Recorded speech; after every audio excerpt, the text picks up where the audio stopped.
Presentation of Fox Sports. We are Baltimore. We are Minnesota.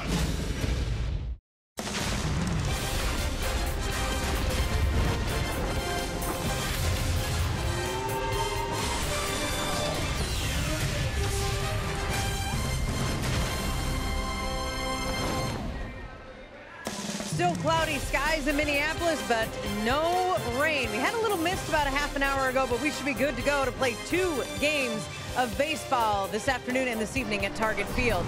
It will be games 2 and 3 between the Twins and the Indians in this split doubleheader. Twins baseball on Fox Sports North is presented by State Farm. Twins will face another solid Indians pitcher today, and Carlos Carrasco. He threw 8 shutout innings in his last start. That was against the Rays. Even had a no-hitter with 2 outs into the 7th inning.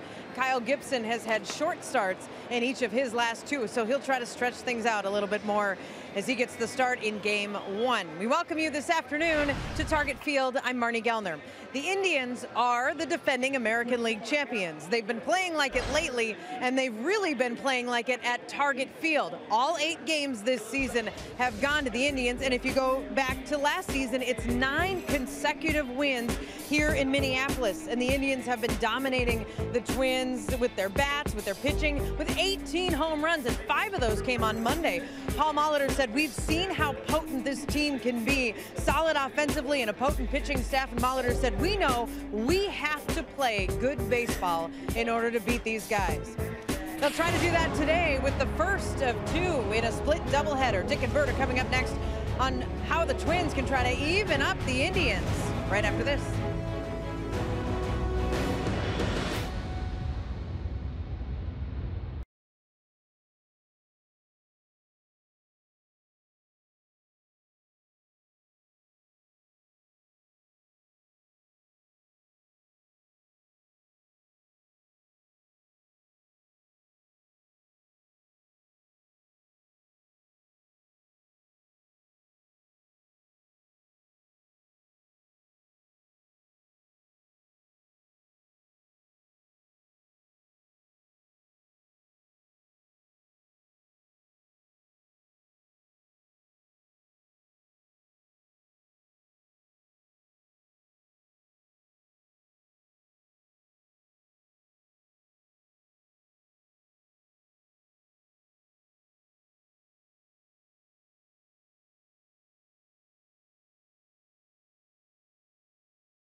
Twins baseball on Fox Sports North is presented by Toyota.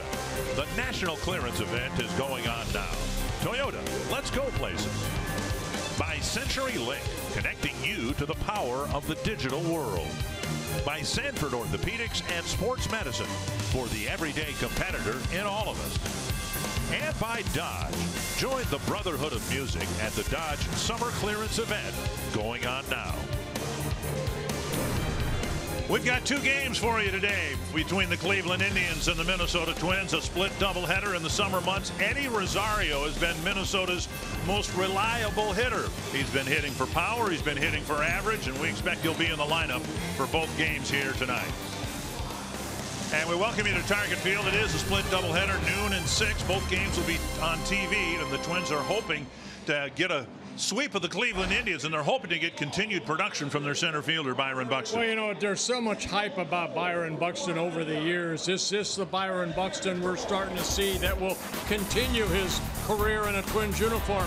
He has been red hot, especially here in the month of August. Byron told me choked up a little bit on his bat, seems to have more control of that swing, and that's really producing a very high average. And we know when Byron gets on, he can make a lot of things happen.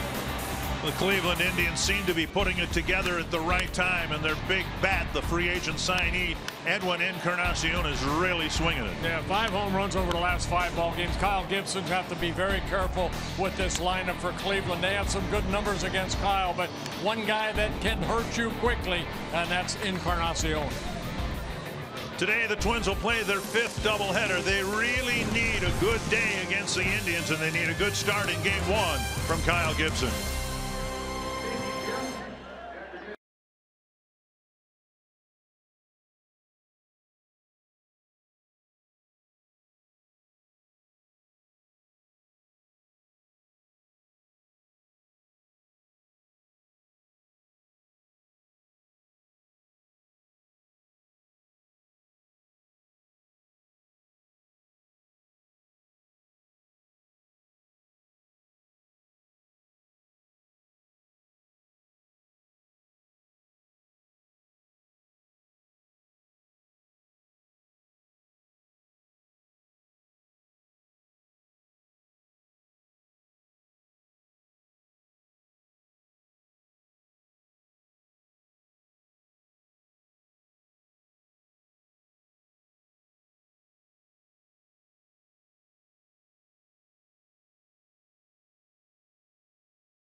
This is the 5th doubleheader that the Twins will play this year. There's another one coming up on Monday. So far in the doubleheaders, the Twins have 3 splits. They were swept here by the Indians in a doubleheader earlier this year, and they dearly need to return the favor to the Indians. They need a sweep here today to stay relevant in the division lead. Yeah, Twins 6 games behind the Indians now in 3rd place. Kansas City winning last night moved up to 5.5 behind the Central Division leaders, Cleveland Indians, led by Terry Francona. And the Indians, Menard's batting order for the opener. Francisco Lindor leading off, Jason Kipnis, Jose Ramirez, Edwin Encarnacion. Jay Bruce, Carlos Santana, Brandon Geyer, Bradley Zimmer, and Yan Gomes. And a game 1 starter will be Kyle Gibson, 29 years old, making his 21st start of the year, his 4th this season against the Cleveland Indians. He has only 4 quality starts in the first 20 starts, and that's what they'd like to get out of Kyle here this afternoon. Give me a quality start. He did have a quality start against the Indians back in June here. Even though they lost the ball game, he pitched 6 very good innings against the Indians. Northland Ford defense for the Twins. Rosario, Buxton, Kepler in the outfield. Sano, Polanco, Dozier, Mauer the infielders, and Jason Castro will catch the opening game of the split doubleheader. Big thing for Kyle Gibson. We saw that Bartolo Colon had a tough time, Dick, the other night. You know, get that first guy out. You know, Colon pitched 5 innings. That first hitter was able to get on via a hit, a walk, a home run, whatever it was. But here this afternoon for Kyle, trust that sinking fastball, get that first guy out of each inning. You can see in the American League Central, Kansas City now is a half game ahead of the Twins in the standings. But if the Twins can somehow put together a doubleheader sweep of the Indians, then they're 4 games out.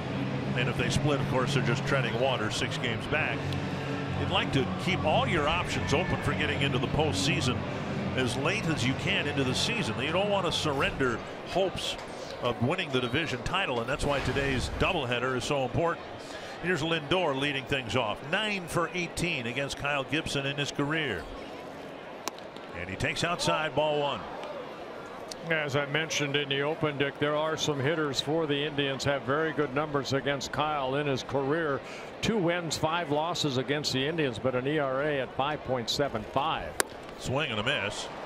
So he has to continue to do exactly what he did on that pitch right there. Attack the strike zone. Trust your stuff. Be aggressive. Walks have kind of hurt Kyle this year. 49 walks in 105 innings pitched. Breaking ball gets a swing and a miss, and it's 1-2. Gibson with 20 starts has eaten up, quotation marks, 104.2 innings.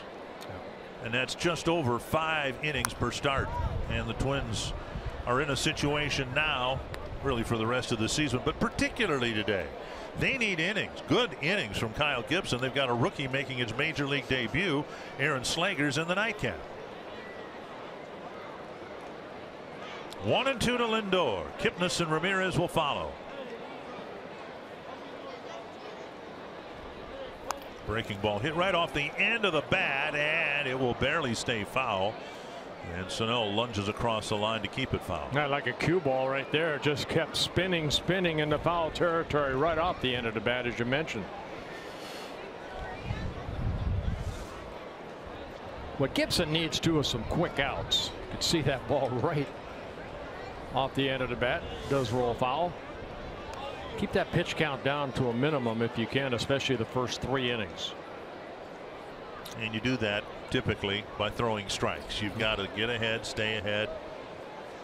And he's ahead of Lindor 1-2.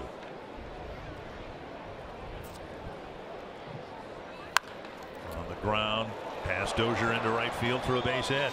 Oh, so Lindor just barely kept his at bat alive when on the prior pitch, he ends up getting a base hit.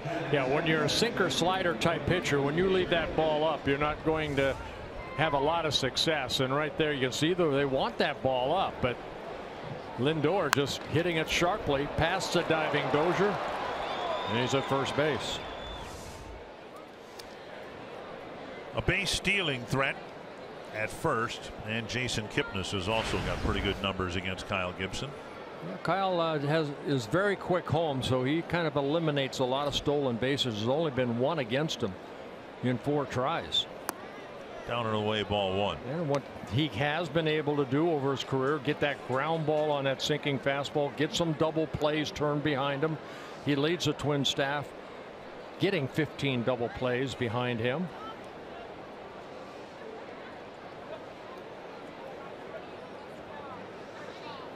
There's a strike. You know that Gibson has some qualities or some abilities such as holding runners, fielding his position, getting ground ball double plays. And so it adds to the puzzle as to why his career hasn't taken off in the right direction. I think for a while there, you know, he came to spring training with a completely different program. You know, the big beach ball or whatever he had underneath, and he just got to trust his stuff. I think for a while there, especially early on, he was nitpicking, trying to hit that get that perfect pitch every time on the outer half, inner half of the plate. Trust your stuff. Keep it down, and then let the ball hopefully fall into the glove of your defense. Trust your defense too. 1-2 to Kipnis. Infield shift now on with 2 strikes, and another one fouled right off the end of the bat. He's making some quality pitches here in this first inning, and he's just missed a couple of strikeouts. Well, he's not a strikeout pitcher. He's over his career, he's averaged about 6 strikeouts per 9 innings. Came into this season averaging less than 3 walks per 9, but right now he's about 4.5 walks per 9 innings this year. So there's one of the things that has been an issue. Too many base on balls. Going back to another breaking ball.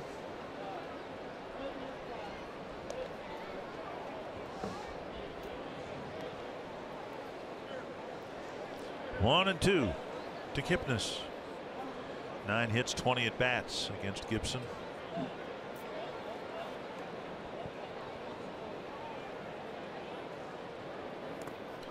Breaking ball blocked by Castro. 2-2.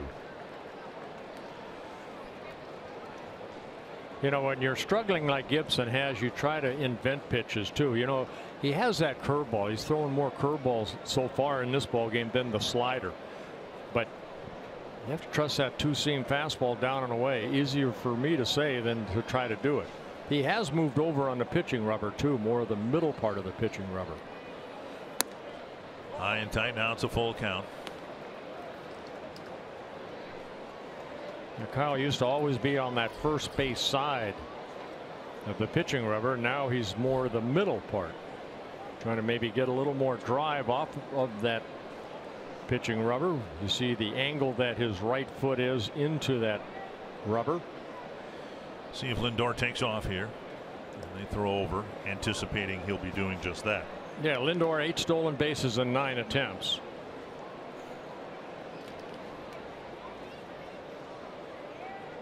We'll strike him out, throw him out.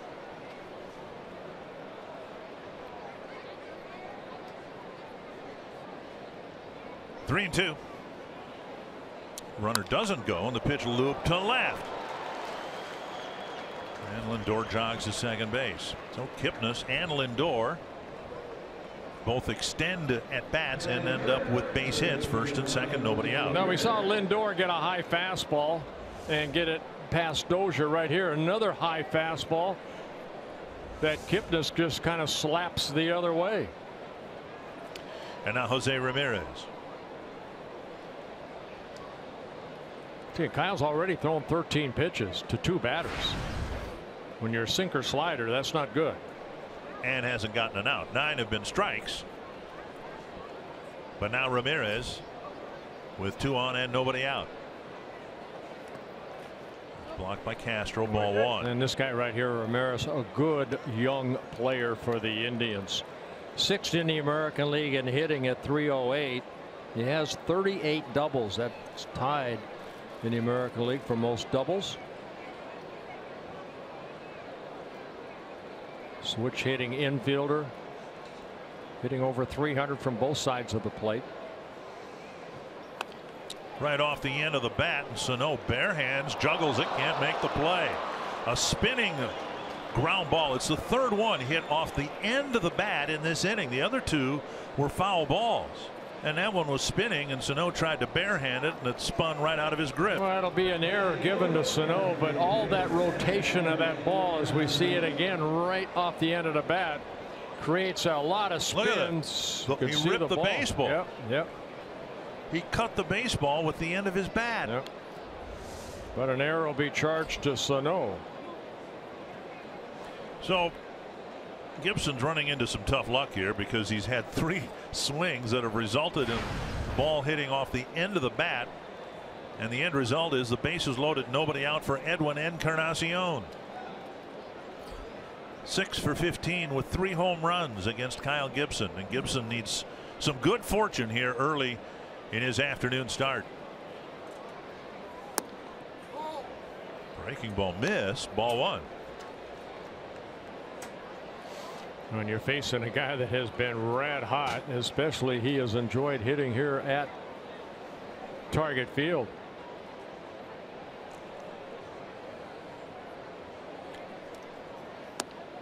And now a strike.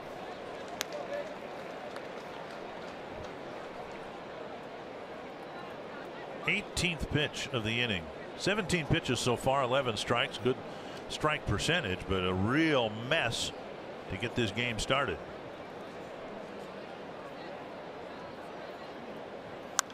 Fouled away, and then 1-2 again.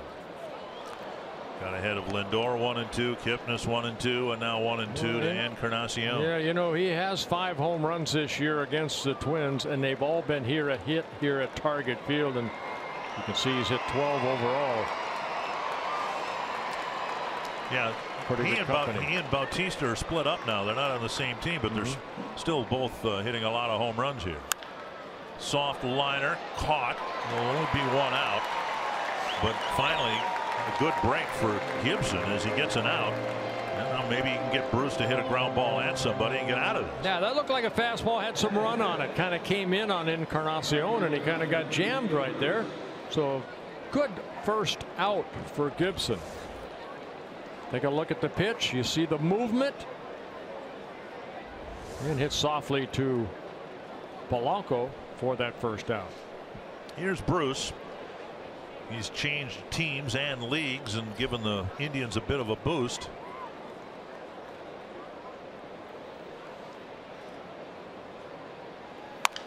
And a base hit to center field. Lindor scores. Kipnis behind him, and the Indians get a big hit from their newest acquisition and jump out in front 2-0. Yeah, what they did, they ended up getting him from the Mets, a 3-time All-Star with the Cincinnati Reds. Has always been a clutch type hitter, has got some power. So Jane Bruce fits very nicely into that offense for the Indians. And he jumped on that first pitch right off the end of the bat, hit up the middle. And with the softness of that base hit, allows Kipnis to score easily from second base. So Bruce, who's playing his 7th game for the Indians, driving in his 5th run. And now Santana.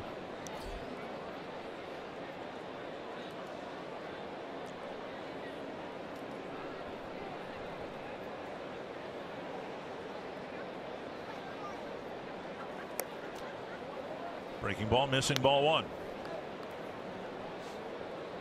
Santana had quite a night here the other night. 2 home runs in the ball game. Both went to right field, but one from each side of the plate. 5th time in his career he hit the home runs from both sides of the plate.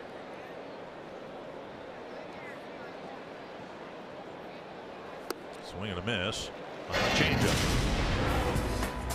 Well, Santana here on Tuesday night against Bartolo Colon jumped on a fastball. That coming in the 6th inning, and then in the 9th inning as a right-handed hitter hitting a 2-run home run. 1-1 to Santana. And another one tapped off the end of the bat. He must have had starts like that. I mean, Gibson's made some good pitches here and hasn't really been blessed by the baseball gods in this first inning. You make good pitches and you end up behind 2-0, still not out of the inning. You just got to keep making good pitches.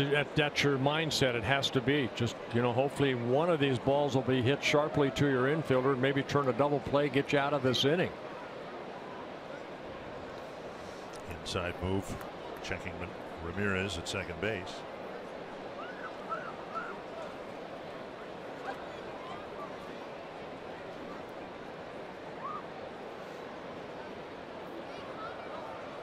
And Santana's hit into 9 double plays. Going inside. Beaten foul.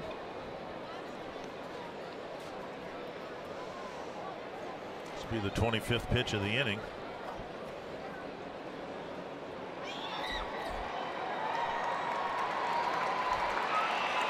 Brandon Guyer on deck.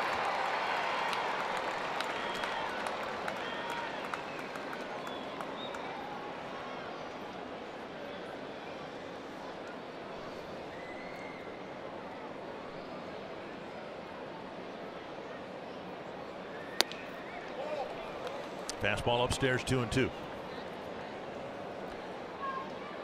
So it's the 9th game between these two teams, and the Twins are still looking for their first win against the Indians here. They've won all but one game in Cleveland, but they haven't been able to beat Cleveland here at Target Field this year. 2-2. And now a full count.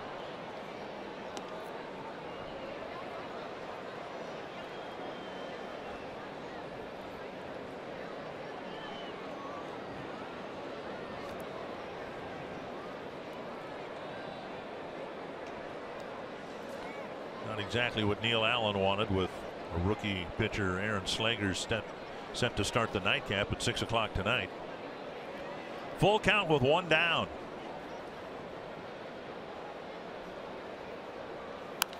Fouled back. Yeah, 3-2 changeup right there. Again, a lot of pitches left up. Even though that some of the pitches have been off the end of the bat, they're still up in the strike zone. Some of those, it looks like, have been by design, though. I mean, the target has been up.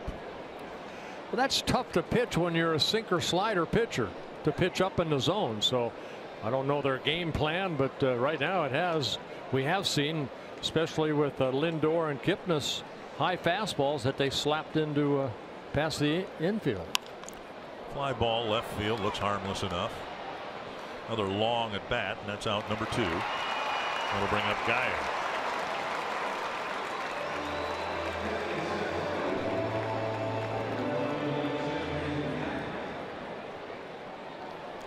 So Gibson finally retires Santana, and now Brandon Geyer will bat. Getting the start in left field for the Indians. Austin Jackson was there 2 nights ago. Hit a big 3-run home run. But Jackson just 3 for 16 against Kyle Gibson. So Terry Francona giving Geyer a chance. See Jackson, I'm sure, in the nightcap. Yeah, Geyer coming over from the Rays last year. Breaking ball down and away. Spent 5 seasons with the Tampa Bay Rays, in his 2nd season with the Indians. Not getting ahead in the count. You can see the first pitch strikes, 1 of 7.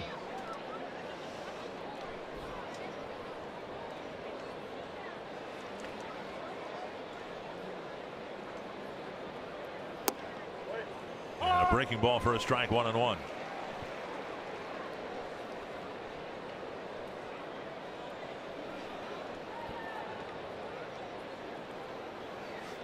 Gibson making his 12th start here at Target Field this year. He has 3 wins, 6 losses, an ERA at 6.5.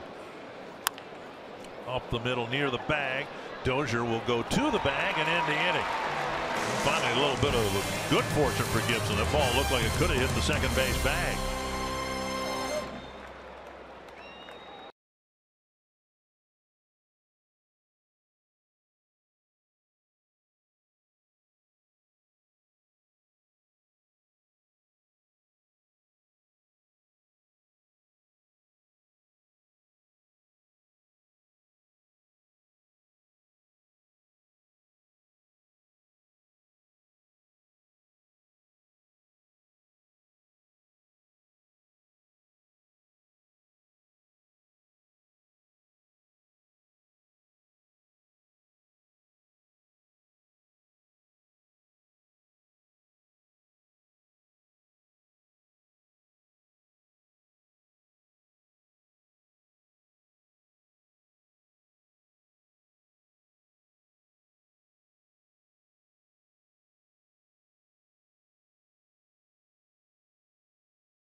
the Twins in familiar territory, having to fall behind early in the ballgame, trying to come from behind. Here's the Menards batting order.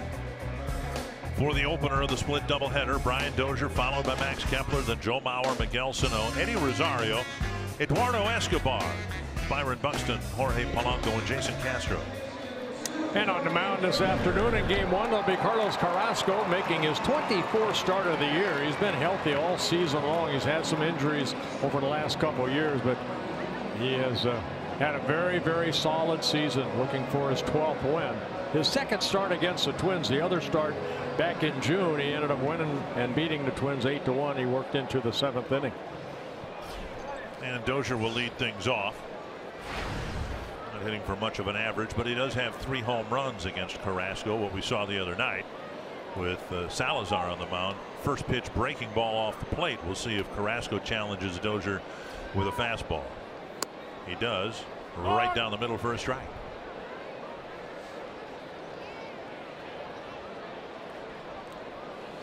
Yeah, Carrasco with a fastball, slider, curveball, and a very good changeup. But again, he keys off the fastball. 1-1. Carrasco coming off one of his better starts of the year, but his 2 starts prior to that weren't very good. He was matched up a couple starts ago against Chris Sale, who was billed as a great pitching matchup. It would be a 2-1 ball game. And it was 5-5 after an inning and a half. And Carrasco was taken out. Red Sox, or the Indians rather, gave Carrasco a 5-0 lead in the first inning, and he couldn't protect it through the second inning. He was taken out after an inning and 2/3. Yeah, his first 2 starts, the one in Boston and then the Yankees prior to that last start, were not very good, but yeah, very good in his last start against the Rays. Fouled away, 2-2. But then against the Rays, a team that's really been scuffling to score runs, he was really good. Just a couple of hits in 8 innings. Yeah, threw 106 pitches in the 8 shutout innings. Ended up winning that ball game 5-0. Lost the no-hitter in the 7th inning.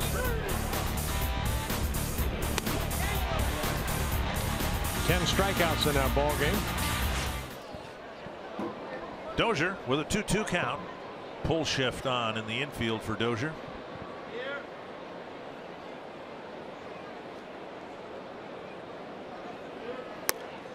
Just outside, and it's a full count. Carrasco, 30 years old, born in Venezuela. Just off the plate. Originally signed by the Phillies, came over to the Indians in 2009. Foul down the right side and into the seats. Came over in that Cliff Lee trade back in 2009. He's one of the guys. Kluber's another one. The Indians acquired pitchers, developed them to the point where they were pretty confident what they would get from them in the next few years. They signed both Kluber and Carrasco to longer term deals than you might otherwise expect, and the rewards have been very positive for both the player and the team. Dozier lifts it high and deep, but it is a foul ball and back into the seat. You know, you take your chance on some pitchers, and Carrasco, one of those guys. He went through elbow surgery back in 2011. He missed some time, but you know what? He's finally healthy again. He had on the disabled list a couple times last year. They have him signed through 2018 next year, but then they also have 2 option years on him. That's kind of in the club's favor and also the player, because you know you pitch well, guaranteed some good money. Another 3-2 to Dozier. Off speed pitch, tap foul, and Dozier grinding out an at bat here. Carrasco's not a kid anymore. He's 30. His first year of professional ball, 2004, and his career has kind of followed the same path as Kluber. Corey Kluber was a late bloomer. Never heard much about him, but then things clicked for Kluber and for Carrasco at about the same point in their careers. 3-2 to Dozier. Popped up, and it's near the Twins dugout, and Gomes has no play. Ooh, be careful. Great opening at bat here for Dozier, as he will see at least 10 pitches from Carrasco.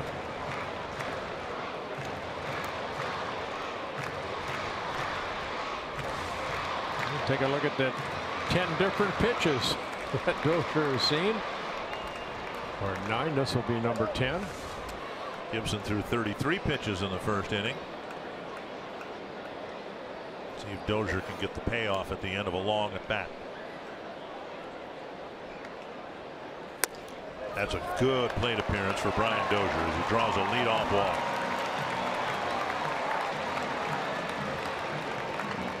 Northland Ford defense for the Indians, and they are very good out in the field. Geyer is in left today. Zimmer, very good athlete in center field. Jay Bruce in right. Ramirez, Lindor, Kipnis, Santana, the foundation of this Cleveland infield, and Gomes behind the plate. That's one thing that Carrasco's really been able to control in his career. Not a lot of walks, 2.4 walks per 9 innings, but he does walk Dozier to lead off the ball game.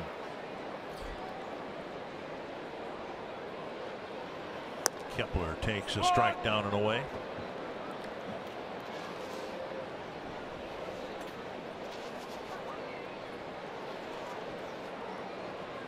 Kepler has hit a home run in 7 at bats against Carrasco.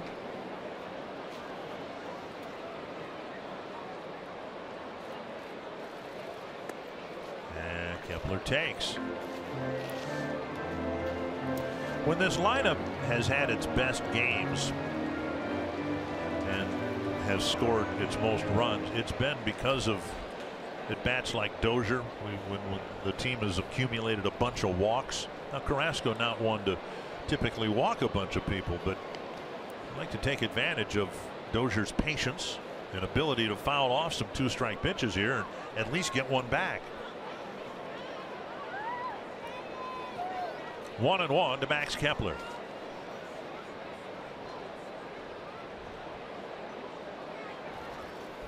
Checked his swing, took a strike. That's that good 2-seam fastball right there, down and away.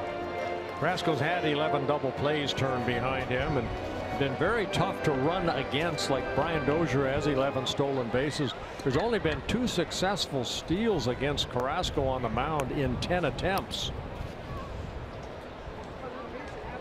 1-2 to Kepler. Grounded foul, and now Kepler trying to extend his first at bat.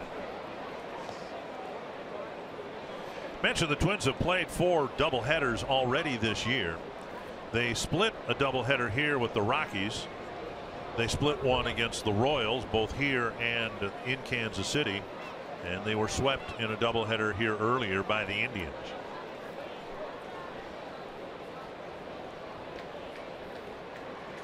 Another 1-2 to Kepler.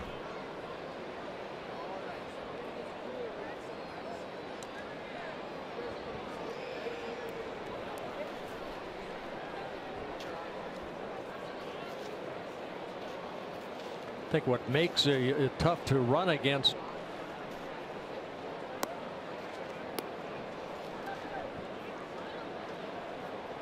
watch his high leg kick, Carrasco, but he's kind of splits the time between how much time he takes between pitches. He holds it for a long time.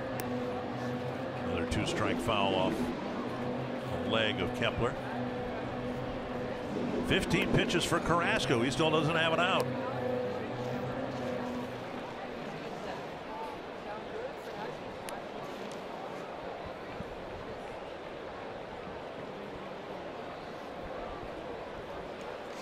Take a look at the leg kick of Carrasco right here. Even though it's a high leg kick, watch the time he will take between. He'll come set, hold. Other times he'll try to quick pitch. See him not even picking up Dozier. And a base hit for Kepler. And a good at bat for the Twins right fielder. Now the Twins jump right back into their half of the inning with an early threat. First and second, nobody out. And Kepler came into that at bat over his last 9 games, hitting .313, and went down and hit that ball sharply into left center. So good hitting right here by Kepler. Ball down in the strike zone. Took it right back up the middle. Ball slicing away from Zimmer, and Dozier stops at second. Maurer with good career numbers against Carrasco, and he comes up with runners at first and second, no one out.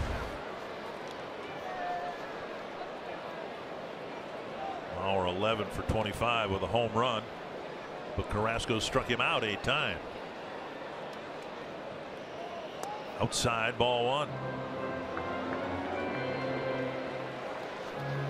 Both starting pitchers were supposed to start last night, but of course the game got rained out, postponed till tonight.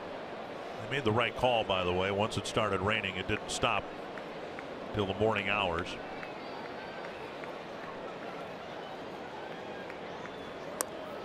Mauer takes a strike, 1-1.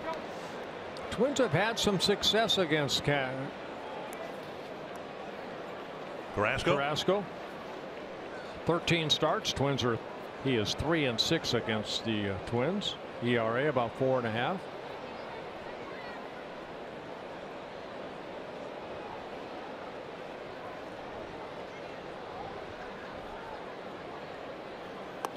Now 2-1. Pretty good breeze blowing in from the plaza in right field. Mauer not much of a pull hitter anyway. I would imagine by tonight we'll probably have a different wind pattern than what we have now. But for the time being,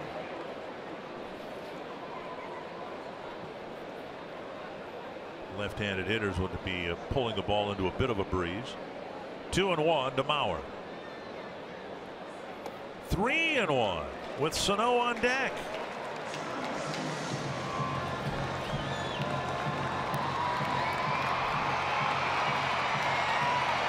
Carrasco off to a slow start, having a tough time finding that strike zone.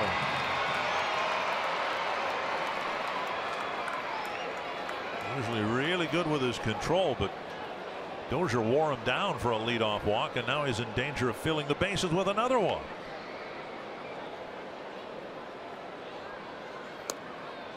And hit the corner.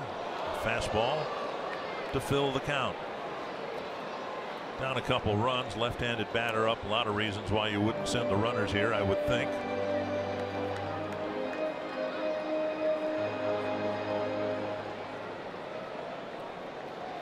Full count to Mauer with Sano on deck.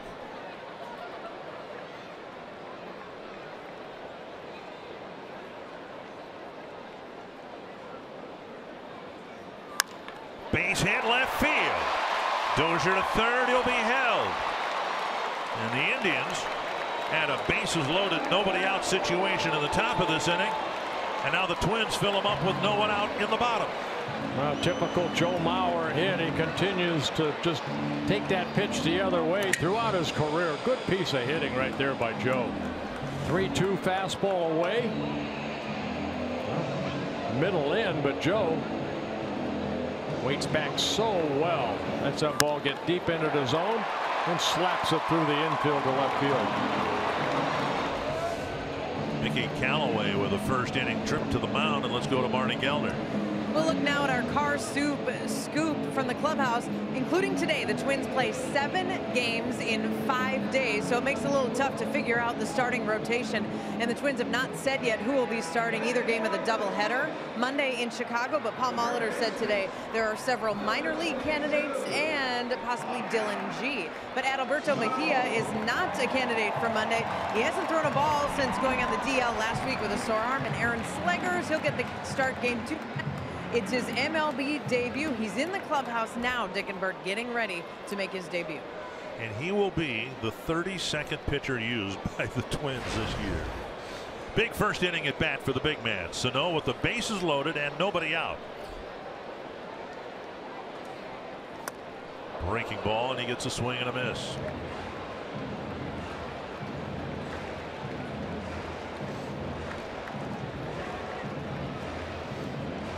Good numbers against Carlos Carrasco. Trying to deliver a big first inning hit here. The slider for that Sano swung through. Another slider he laid off of.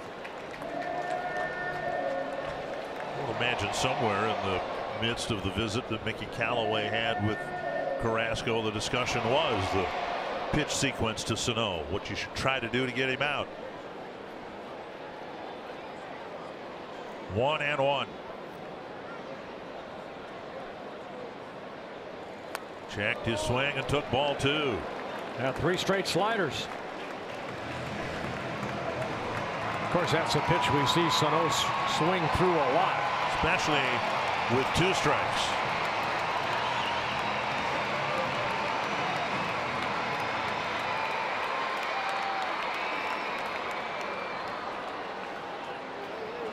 Sano with 26 home runs.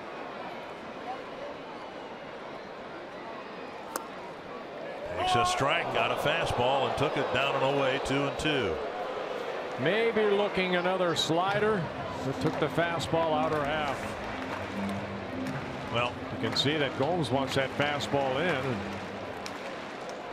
down and away. 2-2, and this is where Sano's faced a steady diet of breaking balls after the second strike. Watch Gomes again where he moves. Inner half of the plate. Now goes away. Inside with a breaking ball. And to front door him. And now they're loaded up. And the count is full.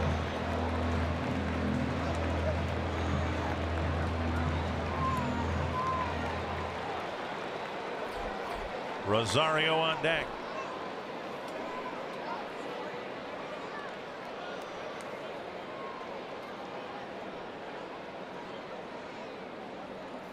Popped up wide of first, chased by Santana, and it is out of play. Now Carrasco's about to throw his 29th pitch. He does not have an out yet. Well, went with the fastball, had some movement on it. Miguel just got underneath it. Yeah, Gibson needed 31 pitches to get 3 outs. Carrasco still looking for that first out. Guys stretching down in the Cleveland bullpen already.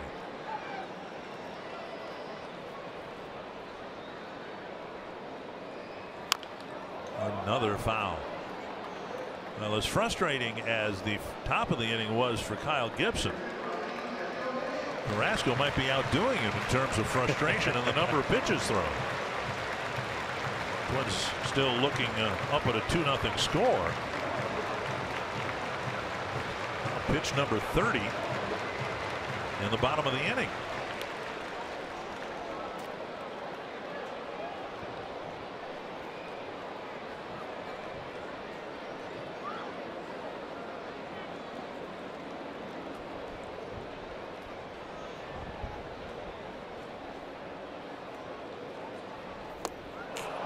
Got him on a breaking ball that was left inside and looked like it would have been ball 4. 1 down, and now Rosario. Well, when you're an aggressive hitter like Sano, that last pitch, a hard breaking ball. Take a look at a lot of the pitches away. Then he went with fastball. And that last pitch, that breaking ball just kind of spun inside. And Sano swung through it. Rosario, with the Twins needing to get something out of this first inning threat, and Rosario's been their most productive hitter. Last week's American League Player of the Week. Chopped, foul, got an off-speed pitch for strike 1. Yeah, Eddie 3 hits and 7 at bats against Carrasco with a home run. And Carrasco's given up 17 home runs this year. This is his 24th start of the year.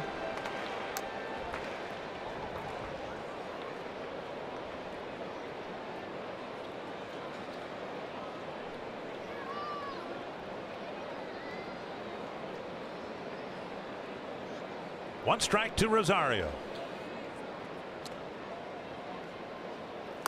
1-1. And Gomes now will talk to Carrasco privately. Yeah, Carrasco called him out, actually. Wanted to talk to Gomes.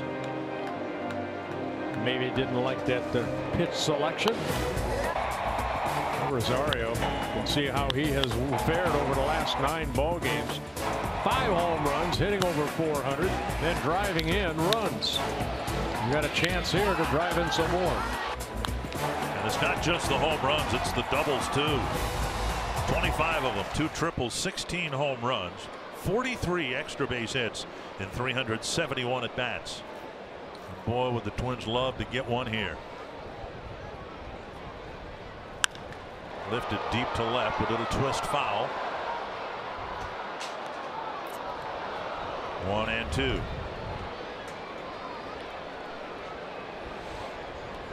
Carrasco's been a strikeout pitcher too in his career, averaging almost a strikeout per inning.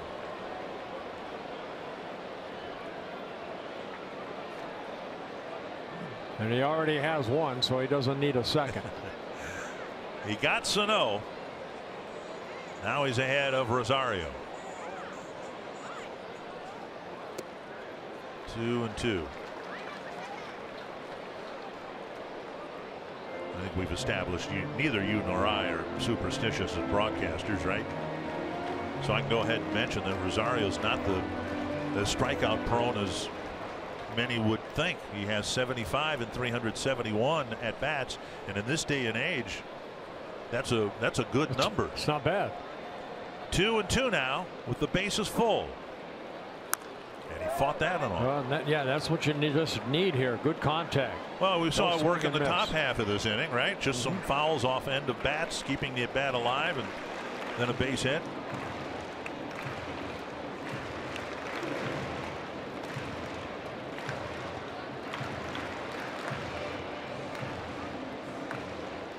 Carrasco had to sit and watch the top half of the inning for a long time, and now Gibson has a good seat for what he hopes will be a productive bottom of the first.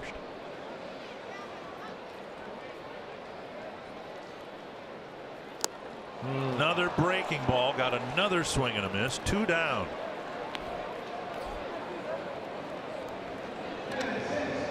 Well, that one to Sano, it kind of just spun a little bit, and you can see this breaking ball just kind of spins right there. There's hardly any break at all to either one of those. It just kind of spun, and Rosario swings through it. Well, now the Twins seriously need a big 2-out hit here from Escobar, the designated hitter today. Incredibly, Carrasco will start this at bat having already thrown 36 pitches, but the Twins do not have a run. To the left field corner, and again that'll twist foul, 1 strike.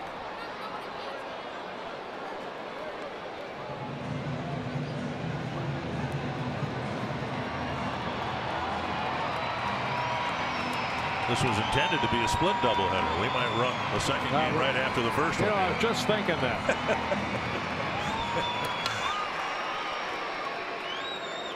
First inning's already over 40 minutes long. 1 strike to Escobar.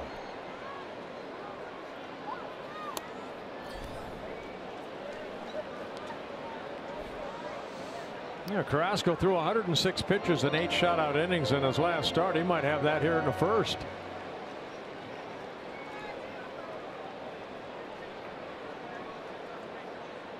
One and one. Tapper right side.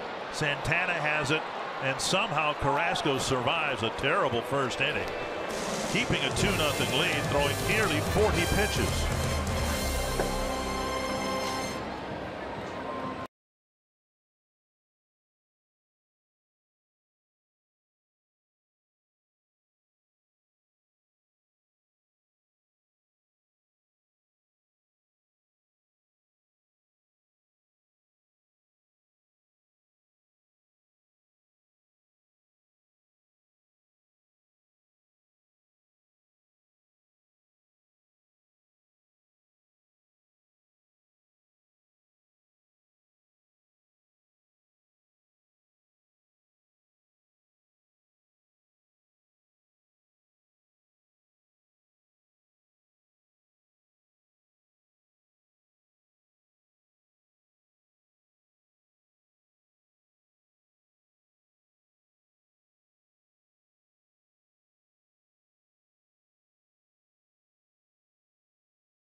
To report, Twins broadcaster in the mid to late 70s, and a friend of mine, Joe Boyle, longtime Twin Cities sportscaster for Channel 11, passed away a couple days ago. Joe's a good man. He was a fixture on the airwaves in the Twin Cities. A lot of high school basketball, hockey tournaments, North Star games, and Twins broadcasting just part of the highlights of his long resume. One of the original ESPN guys back when they started a long time ago. So our sympathies to the Boyle family, including Mark, who's now a broadcaster for the Indiana Pacers. Our condolences to the Boyle family. He must have had some contact with Joe over the years. He was when I came up to the Twin Cities years ago, worked at Channel 11. Joe was no longer working there, but he was a fixture on the station softball team, so I got to know him through that. He's a nice man, like you mentioned. Gibson hoping for a better second inning. He's fallen behind Zimmer 2-0. Zimmer really struggling. He doesn't have a hit in August, and now Gibson falls behind 3-0. Former #1 pick Zimmer getting an opportunity to play every day in center field.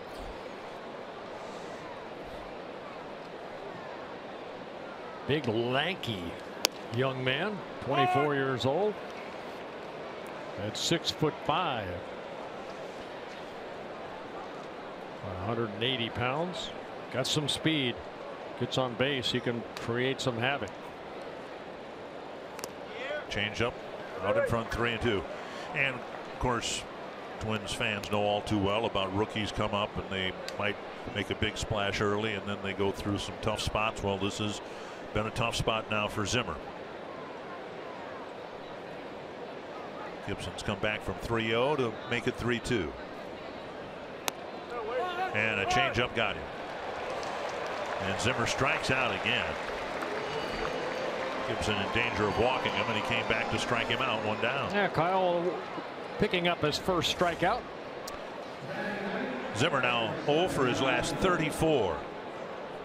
MLB.TV Premium is back better than ever. You can watch every out-of-market regular season game live on over 400 supported devices. Plus, get a free subscription to At Bat Premium, the #1 app for live baseball. Blackout, other restrictions apply. Visit MLB.TV for details. Here's Yan Gomes. Just off the plate, ball 1. And Gomes is struggling. He was hurt most of last year. Indians hopeful that he'd be bouncing back this year with a good offensive year. That hasn't been the case. Roberto Perez, the backup catcher, hasn't hit much either. The Indians figure as they look out on the field, they've got enough offense in other areas. They can afford having a couple of good defensive catchers. You can see the numbers for Gomes against Gibson, 9 for 20. Foul back, 1-2. Gomes in his 5th season with the Indians.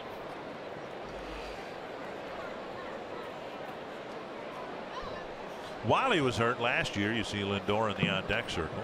While Gomes was hurt last year, the Indians took a run at Jonathan Lucroy when he was still with the Brewers. And Lucroy vetoed the trade. This one pushed to the right side, and out of a dive of Bauer with a pull shift on, Gomes just punched it to the right side and gets a base hit. So again, weak contact ending up in a base hit. It looked like another ball right off the end of the bat. It's a slider. It kind of stayed on the same, but not a bad pitch right there. But Gomes just reaches out. And like you mentioned with the shift, it's Bauer over on that right side. Gets it by him. 4th hit for the Indians. And now Lindor with a man on and 1 out. See if Kyle can get strike 1. Only 1 of 9 batters he's faced been able to get strike 1. Get ahead in the count. Ball 1. His overall strike percentage isn't bad, 64, but it's the difference between pitching on attack and in retreat. Fouled, 1-1.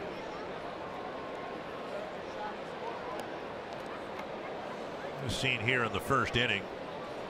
We're in the second, obviously, but in the first inning, the difference between a strikeout pitcher and a pitch to contact pitcher. Sometimes the ball has eyes if you're a hitter and you can get a base hit without hitting the ball hard. But if you're a strikeout pitcher like Carrasco, you can pitch your way out of jams by avoiding contact altogether. 1 and 2 to Lindor. Yeah, in that first inning between Carrasco and Gibson, 70 pitches were thrown. Oh, 70. That's total. all? That's all. Missed inside 2 and 2. The run scored on Jay Bruce's soft single to center.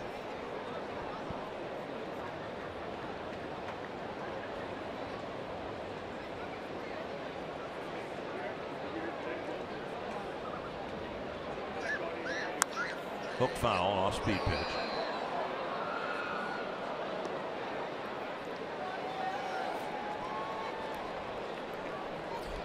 Kipnis on deck. Mentioned this is the 5th doubleheader for the Twins this year. Another one coming up Monday in Chicago, and you're thinking, well, that's a lot. I wonder what the record is. After this pitch, I'll tell you what the record is for the Twins.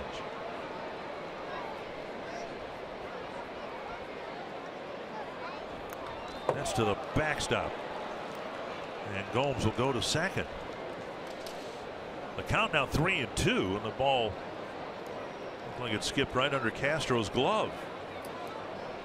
Take a look at the pitch right here. You know, sometimes the catcher expects this ball to come up, and right on, looked like hit off the plate, got past Castro. Should be a wild pitch. Charged to Gibson, his 3rd wild pitch of the year. Gomes at second, now full count to Lindor. I remember a lot of doubleheaders at the old Met. It was a different era. They were scheduled back then, right, typically on Sunday afternoons. There's a nice pitch by Gibson. He gets a strikeout of Lindor, 2 down. Good curveball right there. Gibson picks up his 2nd strikeout. So what is the record? Is the record. Would it surprise you if I said it was in 1966 and it was 20? Whoa. 20 doubleheaders. So now, wow, by definition, that means 40 games, right? A quarter of the schedule. A quarter of the schedule in 1966 was played in doubleheaders. In 20 days. Now, some of them were scheduled, and then there were weather issues, of course. But, man alive, that's a lot of double dips. Strike 1. And, of course, back then, they were all conventional doubleheaders. You played a game, you waited a half hour, you played the second game, and 1 ticket was good for both games. That's right. 1 strike to Kipnis, with Gibson trying to strand Gomes at second base. Breaking ball missing, and it's 1-1. Any guess? I don't have the number, but what would you guess the number of times you pitched in one game or the other of a doubleheader? Ooh, I'm going to guess probably, I'm going to guess 10 to 15 times throughout my career, maybe more. I would think when you're in the situation the Twins are in, there's a little more pressure on the opening game starter. You really want to get a win in that first game, because otherwise it's almost like being behind in the count.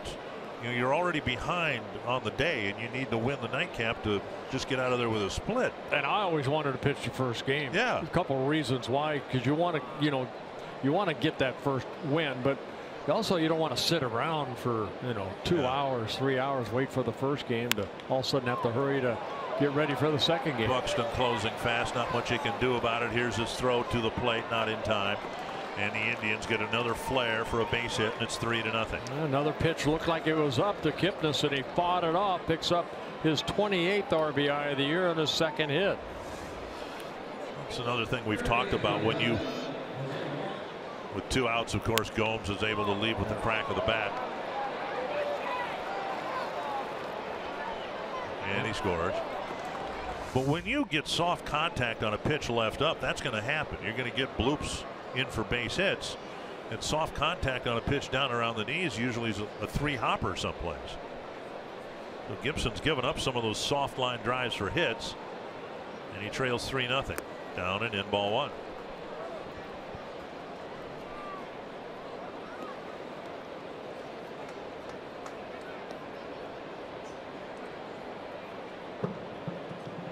Just watching Gibson pitch, and I don't believe me, this is not a negative to Kyle, but I remember a couple years ago when he won 13 ball games, He was pounding the strike zone just like that, over and over and over, and then with that nasty slider.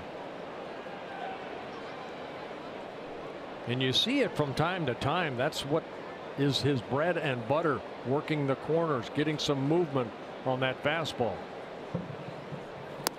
There's another good one. With a fastball.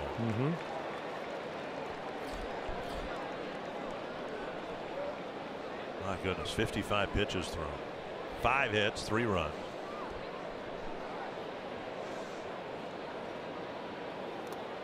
Blocked by Castro.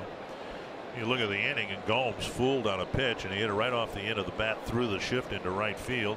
Then a wild pitch advanced him to second. And another soft base hit to the outfield, and the Indians add another run.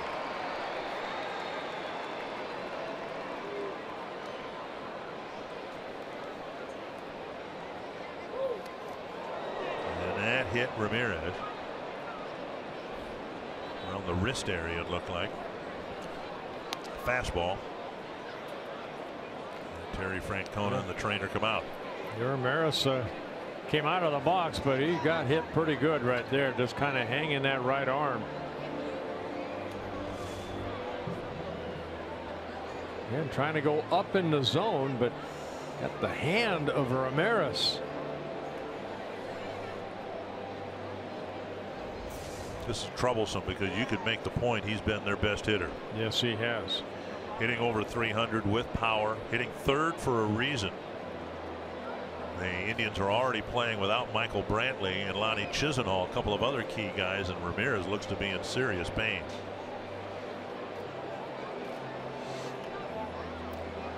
He's holding more of the elbow area. See where it hit him.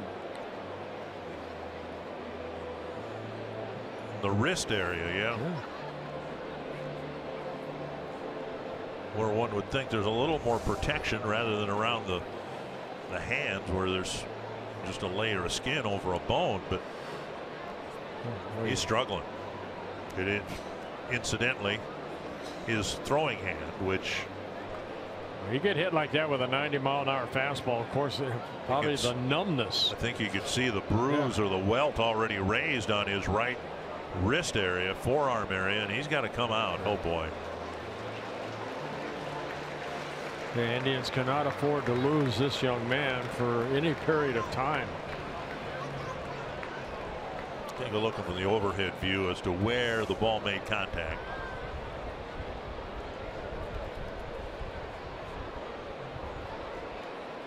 Above the wrist and the forearm area on top. And now Encarnacion.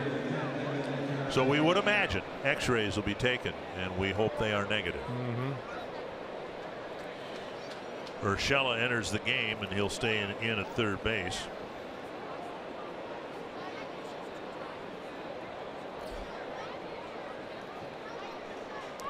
And Encarnacion, who hit a soft line drive to the shortstop Polanco, and Gibson starts him with ball 1. Already one more run on the board. Gibson trying to leave 2 more on the bases.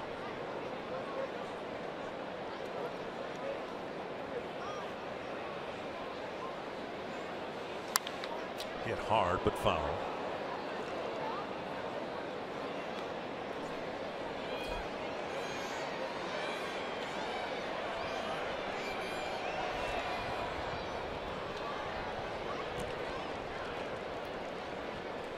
Gibson's had a couple of innings worth of work here, almost 2 full innings. He's had a hard time not keeping his wheels from spinning. Carrasco struggled in his first inning. 1-1 to Encarnacion. Dribbled in front of the mound, and Gibson will have plenty of time to make the play. Some more soft contact on the second, and some more Cleveland scoring. They lead at 3-0.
Our big story today, all-star pitcher Jared Weaver announced his retirement yesterday.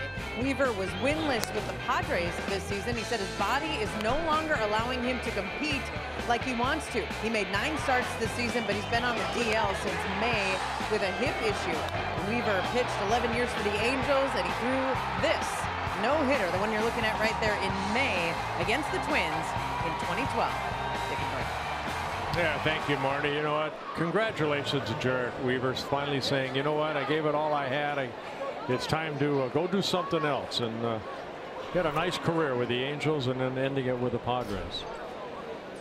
Buxton lifts it high and deep to left field, and the Twins are on the board with a second deck home run. Number 7 for Buxton, and it's 3-1.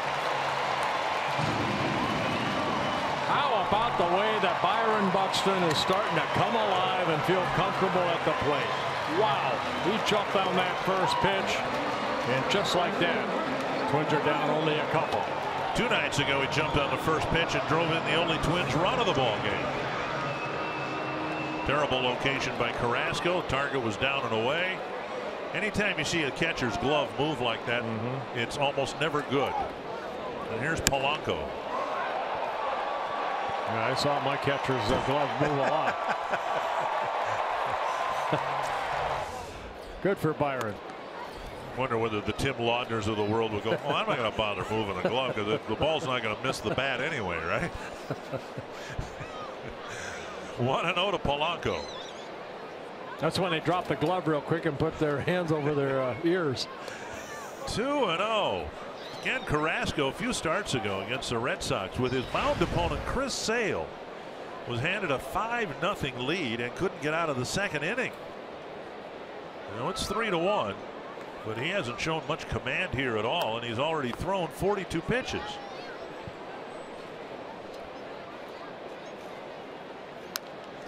You know, the 2 biggest pitches he threw in that first inning might have been a couple of spinning breaking balls, cement mixers that didn't move much at all. Right. They had to get strikeouts with. Kind of call that the backdoor slider, but it just didn't really have any movement. Just spun. Urshela in the game at third base. And again, as soon as we get word about Ramirez's X-rays, we'll let you know. Now to center. And Zimmer retreats about 4 steps. 5, 6, 7. Makes the catch 1 down. That'll bring up Jason Castro. Join Fox Sports North at the next viewing party Wednesday, August 23rd, beginning at 6:30 p.m. at Muddy Cow in Coon Rapids. Watch the Twins take on the White Sox. Enjoy specials, prizes, and more. Visit foxsportsnorth.com/events for details. Looking forward to getting to Chicago and start right away with a doubleheader on Monday. I'm looking forward to the first game because we'll have a partial eclipse in Chicago. It'll be a total eclipse in the central part of the country, but partial eclipse in Chicago right around the time of first pitch. Now, are you going to get the glasses? No, I'm going to stare right at the sun. Oh, are you? Well, I'm just going to stare right at the sun. No, I'm not going to do that, but I'll be curious when we get to the ballpark whether it will require the lights to be turned on, things like that. I've never done a ball game during a partial eclipse. 2 strikes to Castro. No, and I will not be staring at the sun, and I don't encourage anyone to do. That's exactly what you're not supposed to do. Exactly.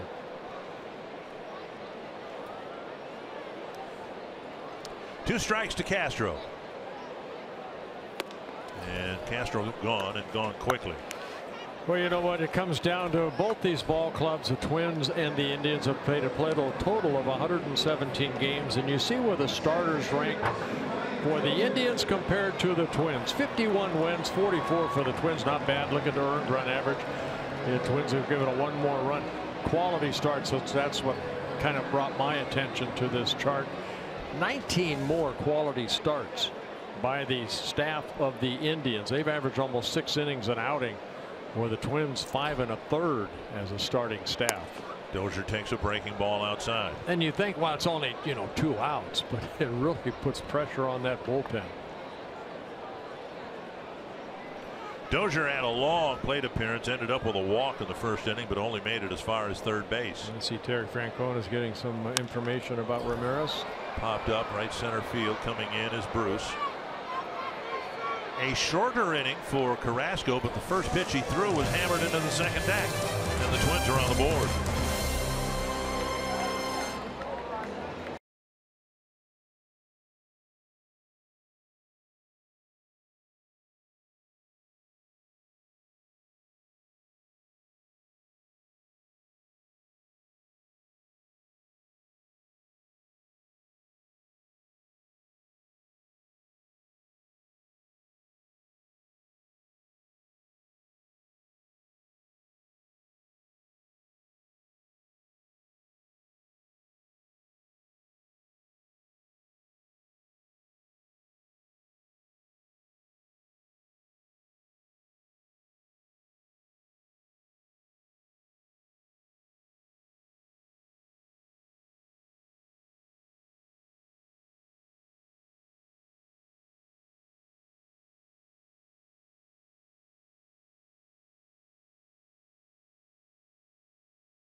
Twins baseball on Fox Sports North is presented by Northland Ford.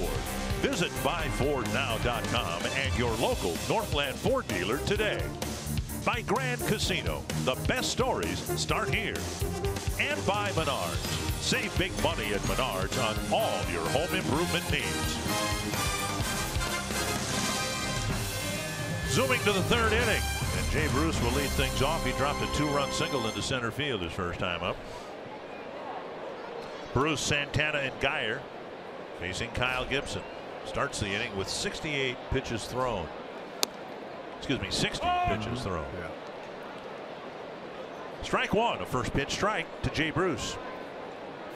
Yeah, 3 of 14 batters Kyle has faced first pitch strikes. So got ahead in the count. Bruce did jump on that first pitch from Gibson in the first inning to drive in a couple of runs. Diving to his right, Dozier with a nice play. Got him one down. That's what Gibson needs. He needs some quick outs here to get, deeper into the ball game. When they're going good, pitch to contact guys are fun to watch, play behind, broadcast, because they can get quick outs. And we've seen Gibson do that, just not very often this year. Back in the day, Carlos Silva, when he threw a 76 pitch complete game once, because he was the same type of pitcher, sinker ball pitcher who would throw strikes. Hitters knew it. They put the first ball in play. Well, remember that. What did he get? 6 double plays in that ball game against the Angels, and then that final play, he threw the ball, winning ball into the third deck. That was the hardest ball he threw all night. 1-1. Well, I go back to just trusting your stuff, and Kyle just has had a tough time doing that this year. And now high, 2-1. It just seems like the game plan. I'm watching Castro. Everything they want is up in the zone, and to me, that's taken away what Kyle's all about, the sinker slider.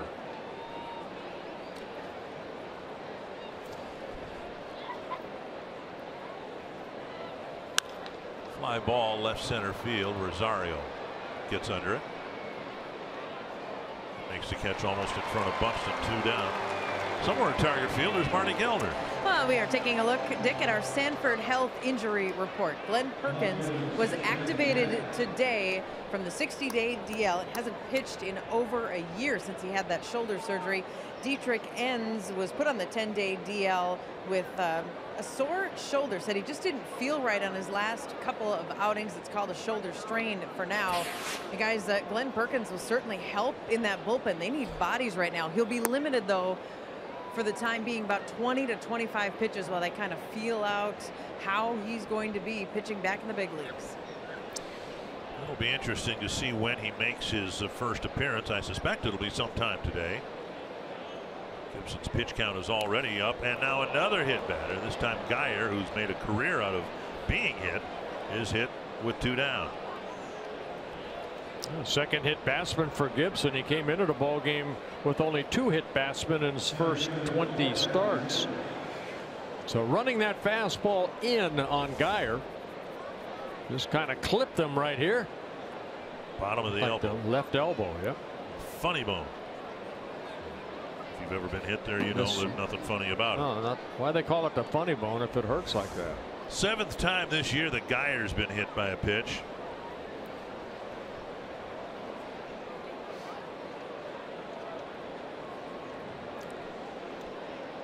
In his career now, he's been hit 73 times. Might be the next Don Baylor. Led the league in getting hit by a pitch in back-to-back years, 15 and 16 with the Rays. And now the batter's Bradley Zimmer, called out on strikes, now hitless in his last 34 at bats. Zimmer appears to be right now where Byron Buxton was in April. And the Twins fought through the ugliness, and now it sure looks like Buxton has found something, at least for a while, and the Indians, in the absence of anybody else to play in center field, they're willing to ride things out with Zimmer. Tyler Naquin a year ago was with the Indians, and I think the consensus was the league kind of adjusted to and caught up with Naquin. So Zimmer will get a chance to swing his way through this slump. Well, he's a guy kind of like Buxton, tremendous speed. The biggest thing, just make contact. And he's having a tough time doing that. And when you run into an opposing player who's going through that rut, then you need to attack him the way teams attacked Buxton back in April. Get ahead of him, get him to expand the strike zone, and send him back to the dugout. He started off red hot. Average still at 245, but 78 strikeouts and 241 at bats. Fouled back, and contact is a victory.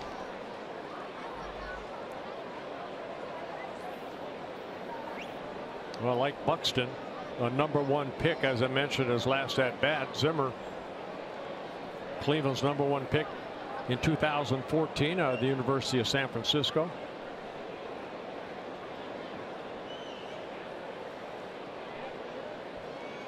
One and 2. Called third strike, and another strikeout of Zimmer. A scoreless third, and it's a 3-1 ball game.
third inning.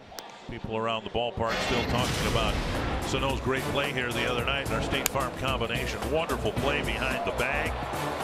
And for those of us old enough to remember, we've seen that before from Hall of Fame third baseman Brooks Robinson, who ended up winning 16 Gold Gloves. This was in the World Series in 1970. Lee May wasn't a very fast runner. Austin Jackson is a pretty fast runner.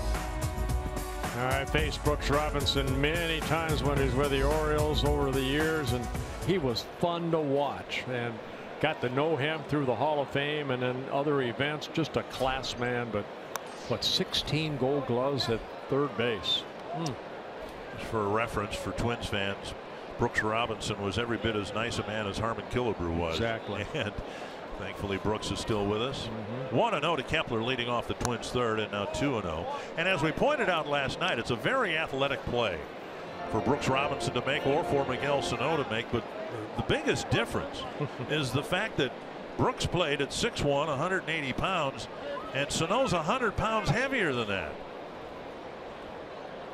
That's really remarkable to be that big and be able to make that athletic a play. That's why I think everybody in baseball is fascinated by Miguel Sano, because of the power he has, but also the way that he has shown how he loves to play defense. 2-1 to Kepler.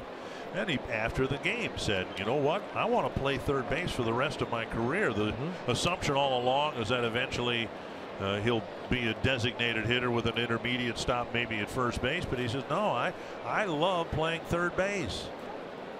3-1 to Kepler. Mauer on deck. Tell you what, Dick, I went home last night after the rain out, and then watched a little bit of FS1, and they had the Miguel Sano story on there. You get a chance to watch it. I know you probably have. Where he came from, the Dominican Republic, where he is now, how he learned the game of baseball, how the Twins followed him. Unbelievable story. The desire and the will that he has and determination to be one of the best. Kepler chases up and away and strikes out to start the third inning. And strikeout number 4 for Carrasco. Join us Saturday, Michael Kadire, who's seated here not too far from us right now. He's inducted into the Twins Hall of Fame, and the first 10,000 fans receive a Kadire bobblehead courtesy of Delta Airlines. Then on Sunday, Andy McPhail will be inducted, and the first 10,000 fans will get Kadire and McPhail pins courtesy of Coordinated Business System. Get your tickets today at twinsbaseball.com. Yeah, talking to Michael earlier, he's excited about this weekend. He and his son, 9-year-old son, are here at the ball game. And his son's name's Casey, right? I believe so, yes. Strike one to Mauer. Mauer with a single to left, filling the bases with nobody out in the first, but then Carrasco struck out Sano, and Rosario got Escobar in a ground ball, and that was the end of the threat. Twins run coming on a Buxton home run in the second. Inside, 1-1.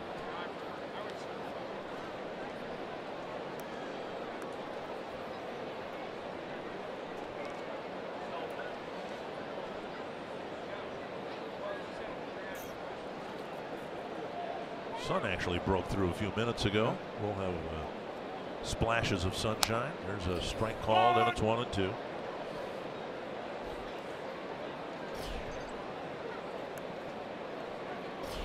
Mentioned at the outset, the Indians look to be coming together at the right time.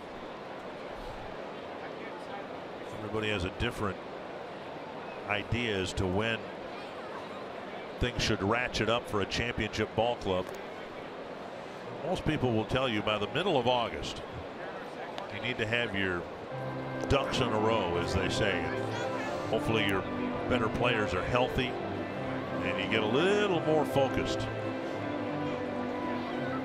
Well, it all comes down to pitching and defense, and the Indians, as we showed in that graphic earlier last inning, they have good starting pitching. It takes less innings out of that bullpen. That's very good. Both the starters and relievers best in the American League as far as earned run average. Well, you look at the division leaders and the Red Sox, even though David Price hasn't been much of a contributor this year. You got Chris Sale, and the Red Sox rotation after him will fill in nicely. Houston's struggling with their starters because Keuchel's been hurt, McCullers has been hurt, so they're trying to patch things together. But that's why a lot of people still think this Cleveland team, with Kluber, Carrasco, Clevenger, Bauer, they're all pitching pretty well right now. Salazar looked in complete control of the ball game the other night. And Josh Tomlin, who was pitching pretty good on a disabled list, but he's another starter for them. So both teams using the 26th man option for the nightcap tonight. Aaron Slegers will make his major league debut against Kyle Barrett, left-hander for the Indians, who stepped up, pitched a big playoff game for the Indians last year. The Twins saw him earlier this year in a split doubleheader. 2-2 to Mauer, and now 3-2 with Sano on deck. Carrasco, as you mentioned before, Dick, just not as sharp here so far. He, like Gibson, a lot of pitches thrown. 39 in the first, only 10 in the second. Made the mistake to Buxton.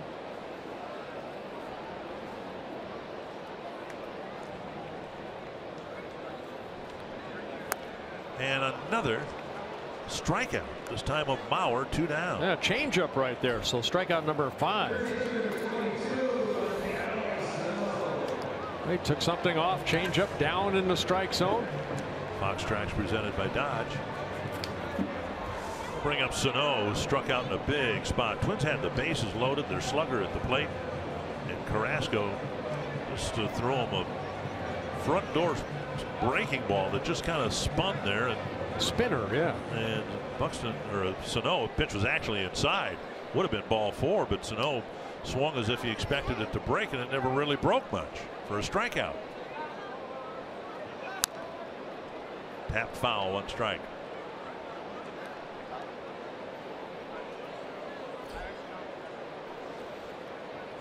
Sano with a home run the other day in Detroit. We talked about it a couple nights ago. He actually hit it inside the trademark and still muscled it over the wall and left.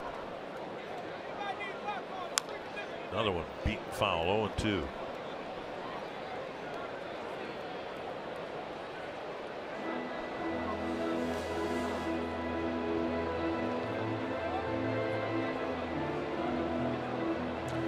Carrasco started the inning by striking out Kepler, then Bauer. Now he's ahead of Sano, quickly 0-2.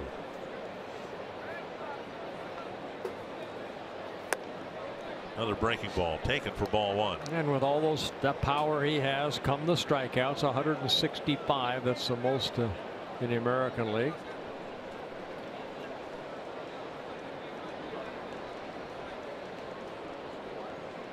Gomes will go sitting way outside. Inside, up around the hands. That's why you know that Carrasco not really sharp here. I've seen Gomes sit outside, the ball's in, inside the ball. He sits inside, the ball's away. Doesn't have his best control here this afternoon, but still has a 2-run lead.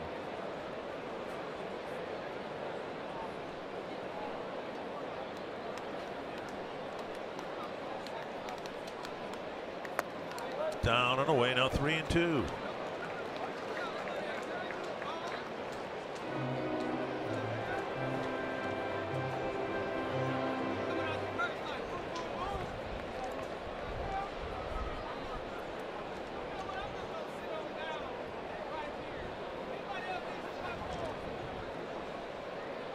Sano asked for time.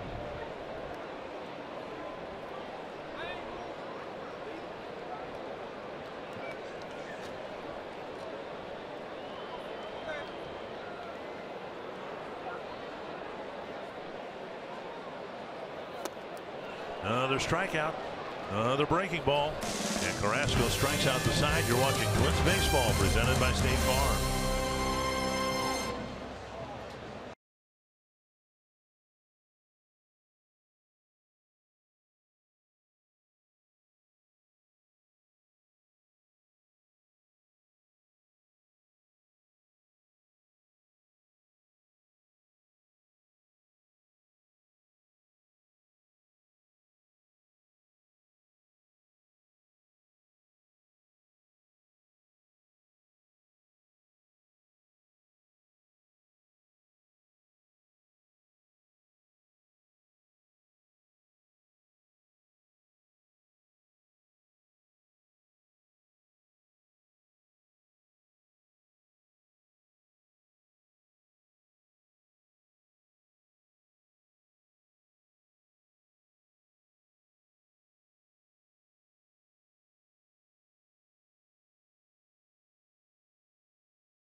North is presented by State Farm. Combine home and auto and see how much you can save. You're sitting down, so I have some startling news for you.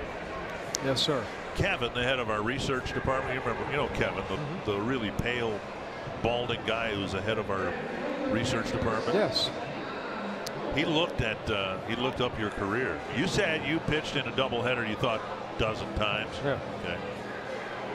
You pitched in 59 games in of a doubleheader. That many? 59 games. Wow. You started 58 of them. And you pitched in the opening game of a doubleheader 51 times. Wow. That's good research. Thanks to Kevin.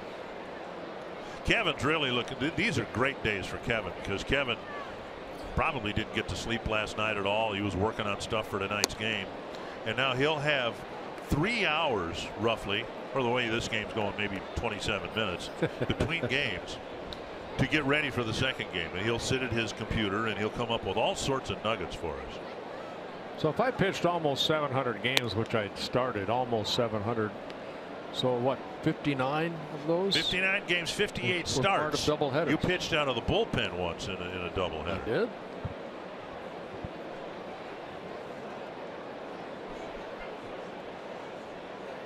Now we were dispensed this information from Larry Robertson, who's Kevin's cousin. Long lost cousin.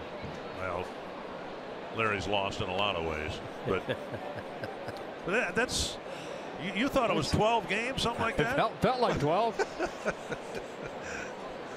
1-2 to the leadoff man here in the fourth. And Gomes takes a ball 2-2. But again, remember way back, I mean, back in the 70s, they were on the schedule as double. Right, but now somebody tweeted me that in 1966, when the Twins had 20 of them, there was only one scheduled doubleheader. 19 of them were because of weather. Whoa. I got to believe that was one home game. But anyway, yeah, the Twins once in 1966, before you ever were in the big leagues, they played in 20 doubleheaders in 1 year. Well, speaking of doubleheaders, I believe the Twins had the last doubleheader scheduled, right, against Oakland. That was somebody else did regular? it recently. Did they? Yeah. It was actually on the schedule. Yep. Somebody else did it, like Tampa Bay or somebody like that. 3-2 to Yan Gomes leading off the fourth inning. Well, Gomes in his only bat at bat so far. Remember, he got a slider away and just punched it past a diving Joe Mauer. Nobody over there on the right side other than Mauer. Dozier playing up the middle. Popped up and it'll reach the seats.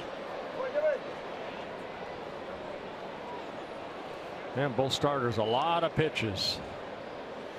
80 pitches now for Gibson. 49 strikes, a strike percentage of 61.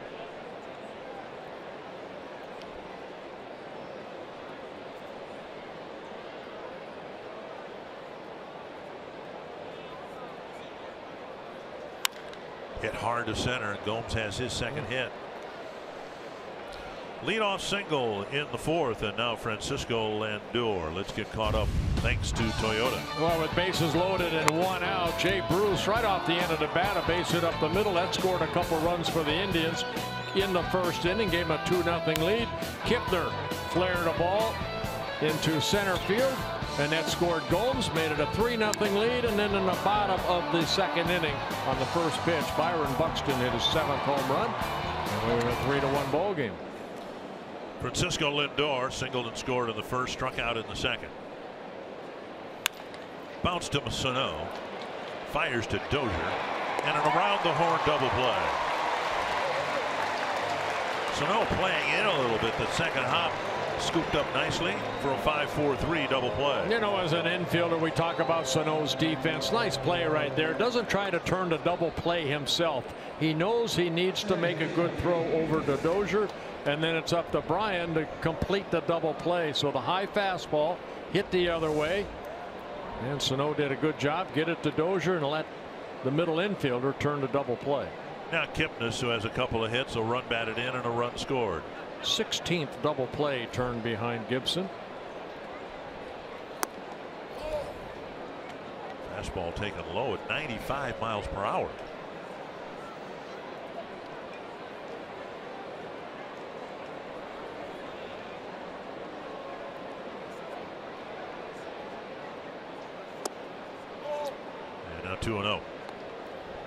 This is the last series here between these two teams. The Twins have one series yet to play in Cleveland. That'll be the last road series of the year at the end of September. Gibson's had good command of that off-speed pitch. He's thrown it some fastball counts for strikes. You know, even though Kyle comes into this ball game with a 6.02 ERA, Dylan G starting to get loose, but he's 6-9 coming into this ball game. The Twins are 10-10 in his starts. Deep down the right field line near the pole, and just foul.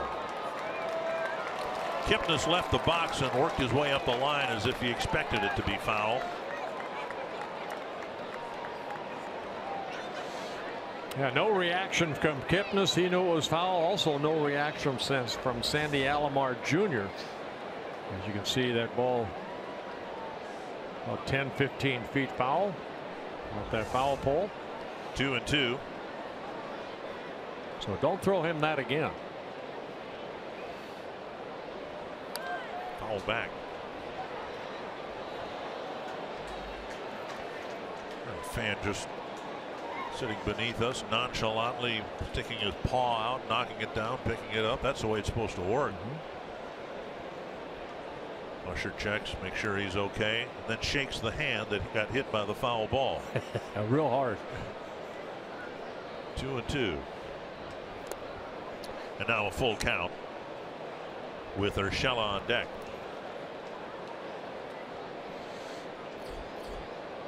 So no moving from third base over to the middle part of the infield. See the shift.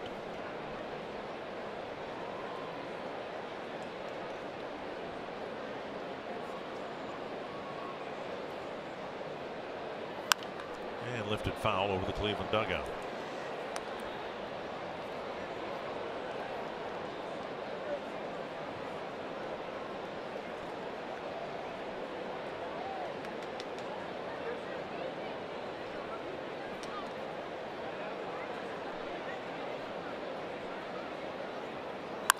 Grounded into the shift. Sano from right center field throws to Mauer, and Gibson faces just 3 men in the 4th inning.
Sluggish start to the game, but that's not deterring our Mountain Dew fans of the game from enjoying a dry afternoon here at Target Field.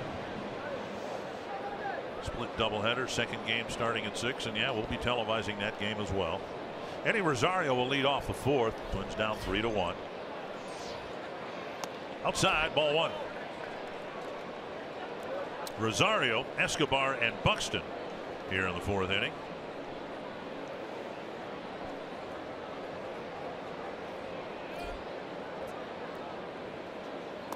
Rosario struck out right after Sano did in the first inning, leaving the bases full.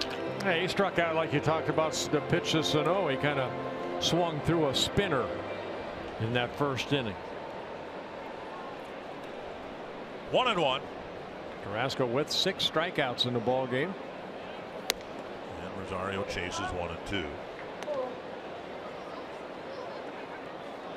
He's walked 1. That was Brian Dozier to lead off the bottom of the first.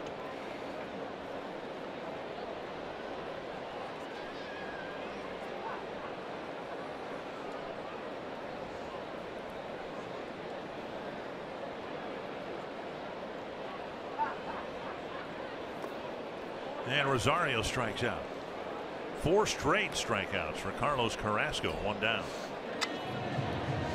Carrasco making his 24th start of the year, his 14th on the road, where he has been 8-2 so far coming into this outing on the road. He's pitched better on the road than at Progressive Field. Very good ERA on the road at 3.09. Escobar hit a ground ball to Santana to wrap up the first inning threat. Breaking ball over, strike 1.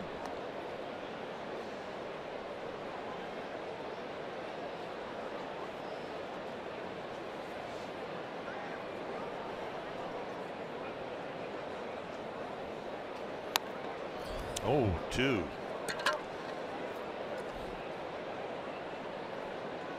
Carrasco pretty wobbly in that first inning, but got out of it without allowing a run.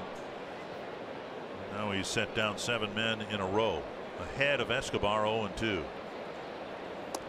Wow, the outside corner. Boy, 5 straight strikeouts and 8 in a ball game.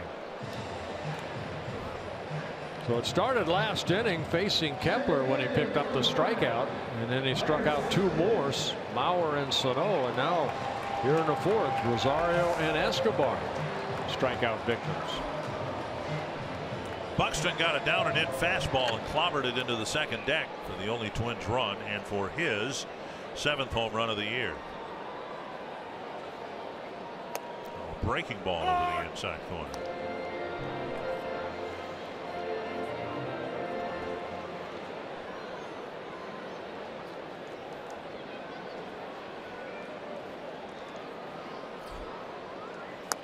Swing and a miss. 0-2. All of a sudden he's becoming a pitching machine. He's throwing strikes every pitch he's throwing over the plate with his full arsenal of pitches. Right. See what Buxton can get done on an 0-2. Puts it in play. Nice backhand by Urshela, and a low throw dug out by Santana. Carrasco has a quick 1, 2, 3, 4.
fifth inning, the Twins trying to end a losing streak at home to the Indians. The Indians have won the last 9 games here, and Houston at Oakland. That has gone 10 games in Houston's favor for the last 10 games, and Indians with 2 games today hoping to extend it. The Twins obviously are in a pretty desperate situation to end it. And it will be Urshela leading off the 5th inning for Cleveland. Urshela taking over for Ramirez when he was hit by a pitch Ramirez was in the 2nd inning. Sano playing a deep third base, and Urshela motions as if to bunt. He takes strike 1. We have not gotten an update on Ramirez, and as soon as we get one, we'll relay it to you.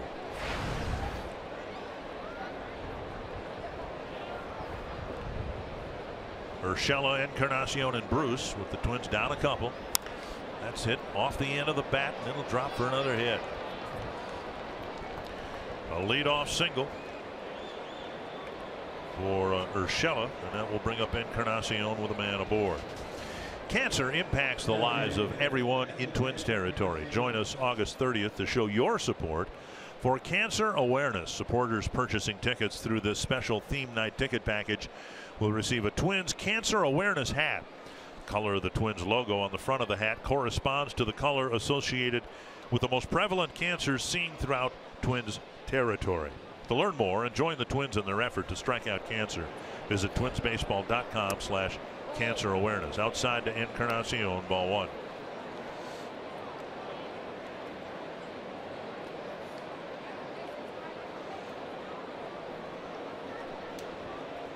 Encarnacion, a soft line drive to short, and a number in front of the plate fielded by Gibson for an out.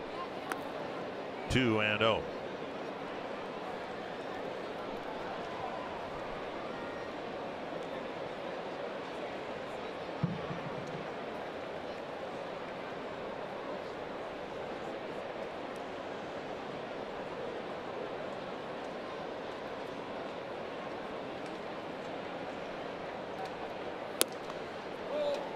Ball up, and it's 3-0. Well, Aaron Judge is still leading the American League with 37 home runs coming into today's play. Encarnacion with 27, 9th in the American League. I got Moustakas catching Judge and winning the home run race this year. Man alive, is he having a great year. Breaking ball over 3-1.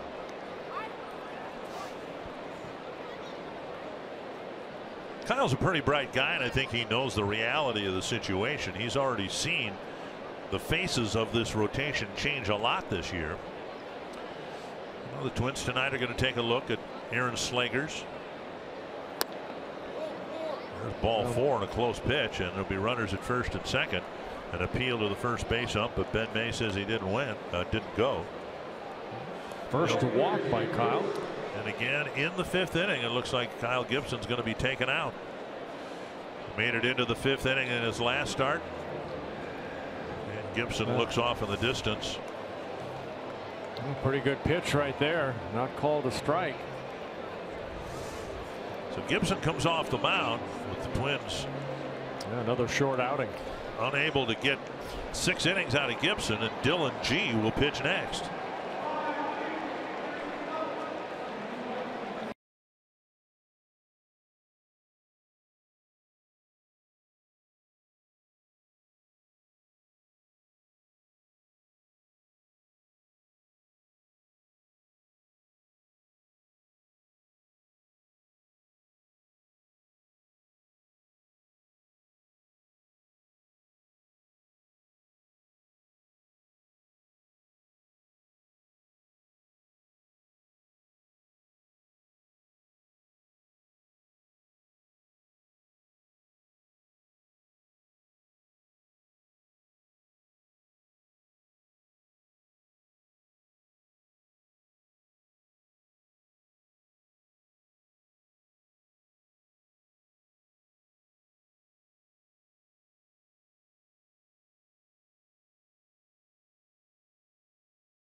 Couple of runs, but 2 on, nobody out in the 5th inning, and a pitching change.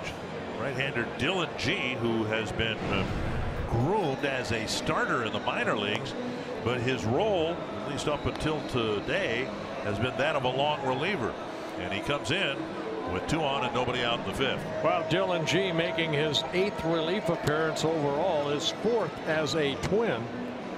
Those other ones coming with the Texas Rangers. This is his 4th appearance. He's gone 3 innings, 4 innings, and 3 innings, and he was unscored upon until the end of his last outing at Comerica Park. Gave up 3 runs. He was mentioned as a candidate to pitch one of the games of the doubleheader on Monday in Chicago. It'll be interesting to see how long he goes here today and whether he gets the start Monday in Chicago or whether the Twins go to yet another new face, Steven Gonsalves, or someone else to pitch one of the games in Chicago. First and second, nobody out. Jay Bruce, the batter. He's got a 2-run single and a ground ball to Dozier.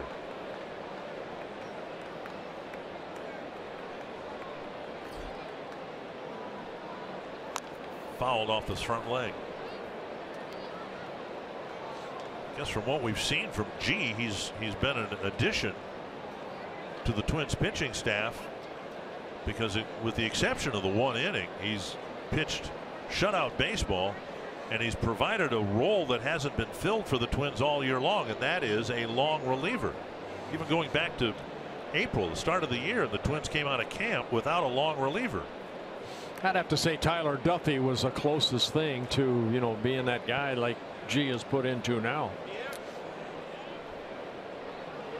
1 strike to Bruce.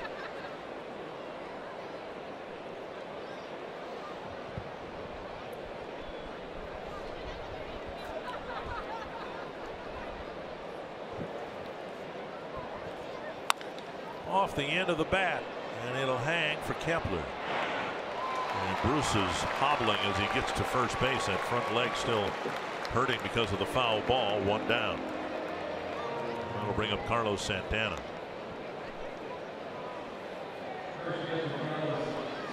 Santana with a couple of outfield flies to Eddie Rosario.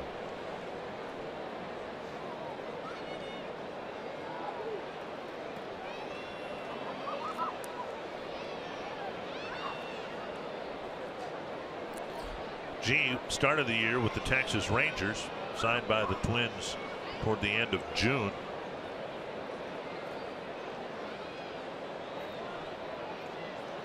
The Twins had him for a while, didn't use him, sent him to Rochester, where he took a spot in the rotation and pitched awfully well. It was a strike at the knees. Yeah, 3-1 down in Rochester. 27 innings pitched down there, 20 strikeouts, only 3 walks.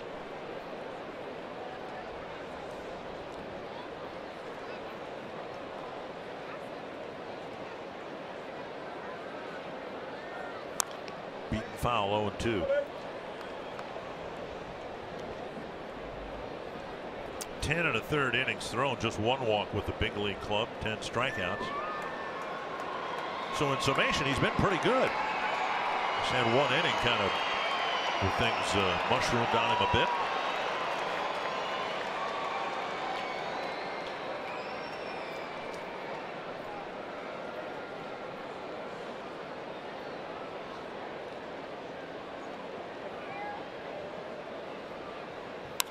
Beaten towards second. Dozier gets the lead runner, relay to first, not in time. Dozier waited for the 3rd, maybe the 4th hop. It was a slow ground ball, 2 away. Oh, what you want to do right there is make sure you get 1, and that's exactly what Brian did. And Polanco tried to get this Santana, but he beat out the relay throw. And Urshela moves over to 3rd. And now Brandon Guyer, who had a ground ball to Dozier and then was hit by a pitch.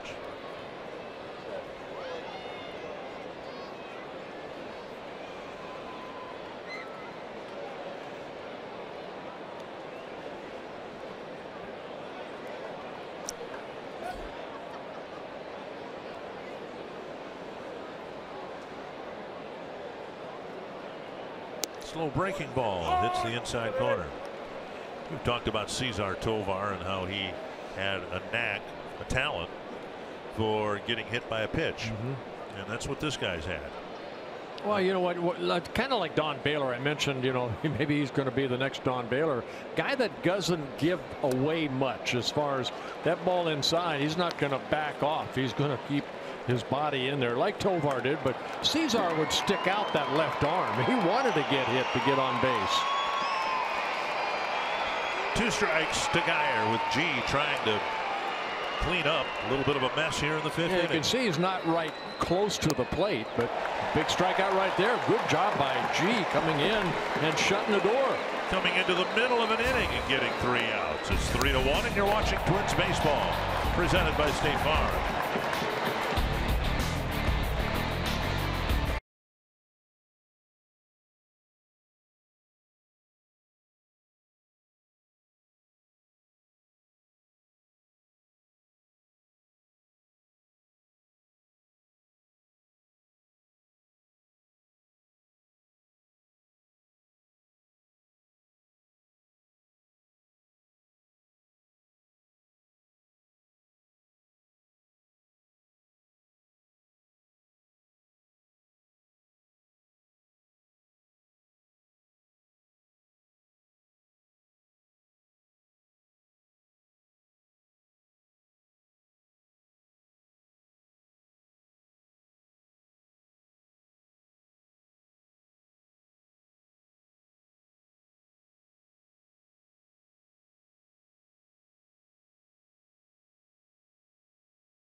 Fifth inning for our Minnesota Lottery Winners Circle with $100 worth of scratch-off tickets for a group that is here from Oak Terrace Health Care Center in Gaylord.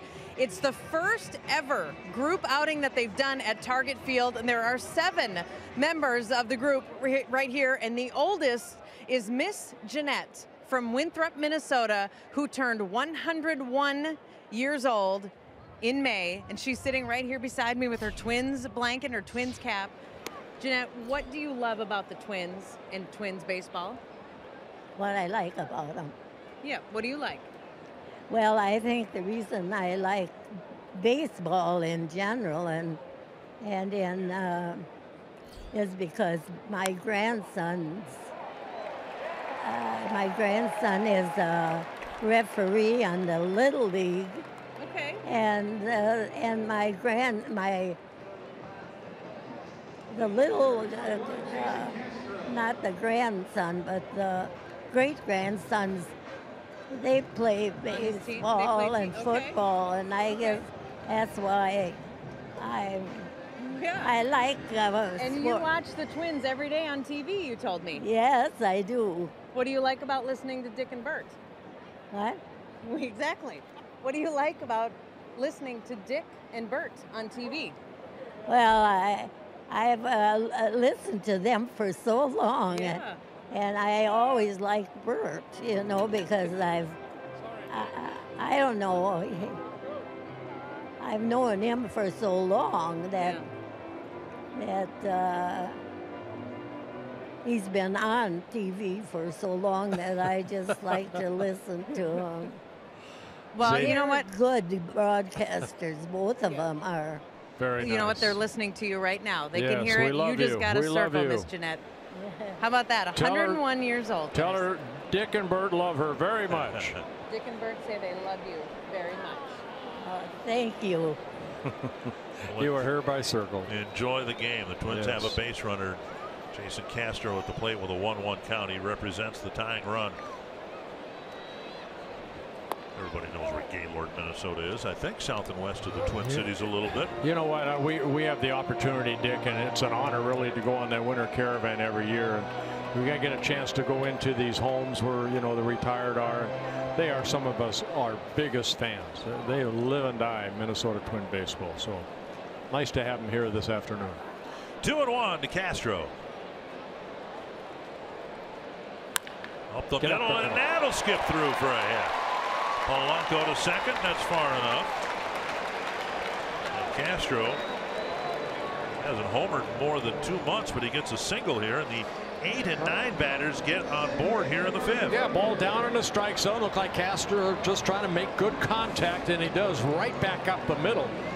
You see the ball. I mean, not a bad pitch, a little bit too much of the plate, but had some movement on it. He took it right back up the middle. So good bottom of the 5th started by the Twins. And now Dozier drew a walk, hit a fly ball to right.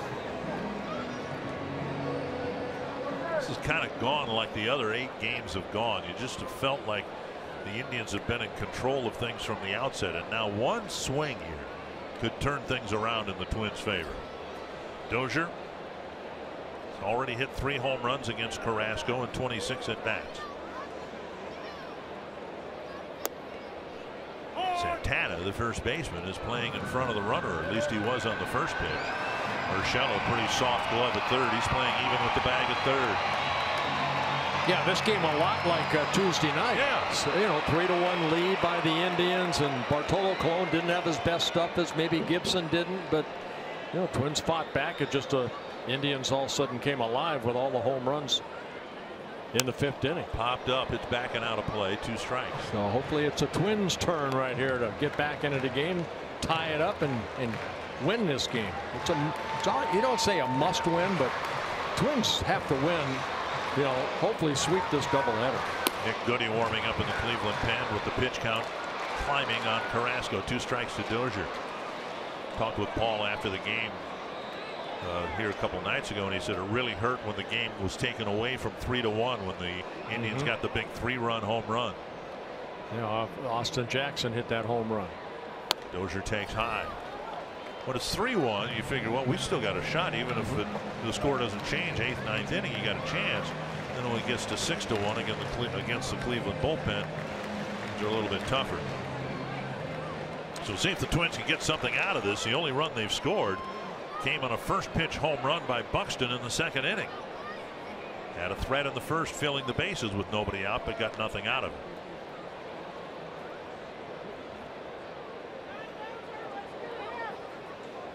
Well, you need some type of contact here off the bat of Bryant.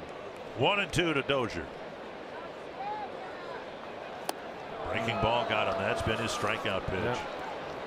1 down, and now Kepler. And strikeout number 9 for Carlos Carrasco. And Gomes to the mound. Plotting strategy for Kepler. You mentioned it earlier, Dick. You know, when you're a strikeout pitcher like Carrasco that's averaged, you know, over 10 strikeouts per 9, and all his pitches really working from the 3rd inning into this inning. That's where he's picked up most of his strikeouts. Kepler got a hit in the 1st inning and then struck out in the 3rd.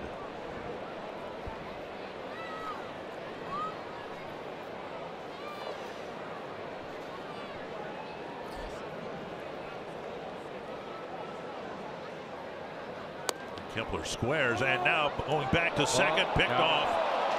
Polanco's picked off at second base. 2 away.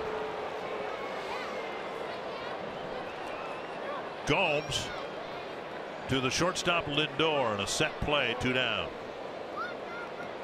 Well, you know, right here you see Kepler looking to square, and of course, as a base runner, your first instincts are he's going to lay down the ball. I've got to hustle to third.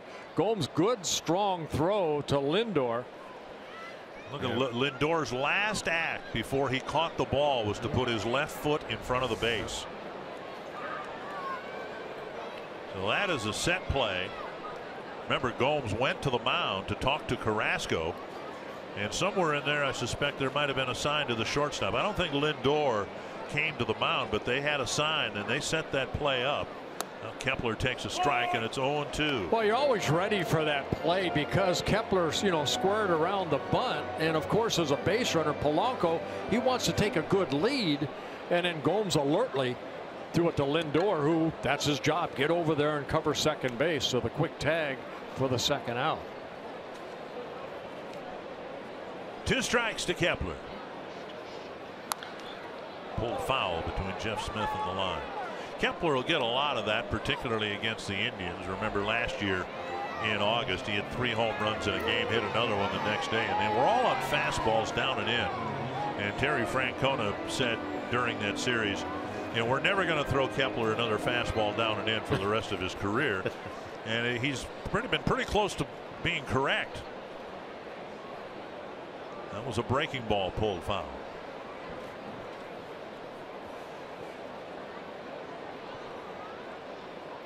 Fastball away. Well, just watching Max Kepler and then also Eduardo Escobar as a left-handed hitter, those guys like the ball down. And if it's down and in, they have that uppercut swing. Carrasco's got an issue, and I think it's glove related. Maybe not. Lindor tying his shoe. Oh, Lindor is tying his shoe. I saw that play. He said he put his left foot in the bag. Speaking of Baltimore and Brooks Robinson, Bobby Grich was one of those best on that. He would drop his knee in front of the bag. The second base bag. 1-2 to Kepler. Hit on the ground to Kipnis. Twins start the inning with a couple of hits, but can't break through against Carrasco again, and it's still 3-1.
Place on this date, our Coors timeless moment happened in 2010, and the division leading Twins had a back and forth battle with the White Sox, who took a 1-run lead to the 10th.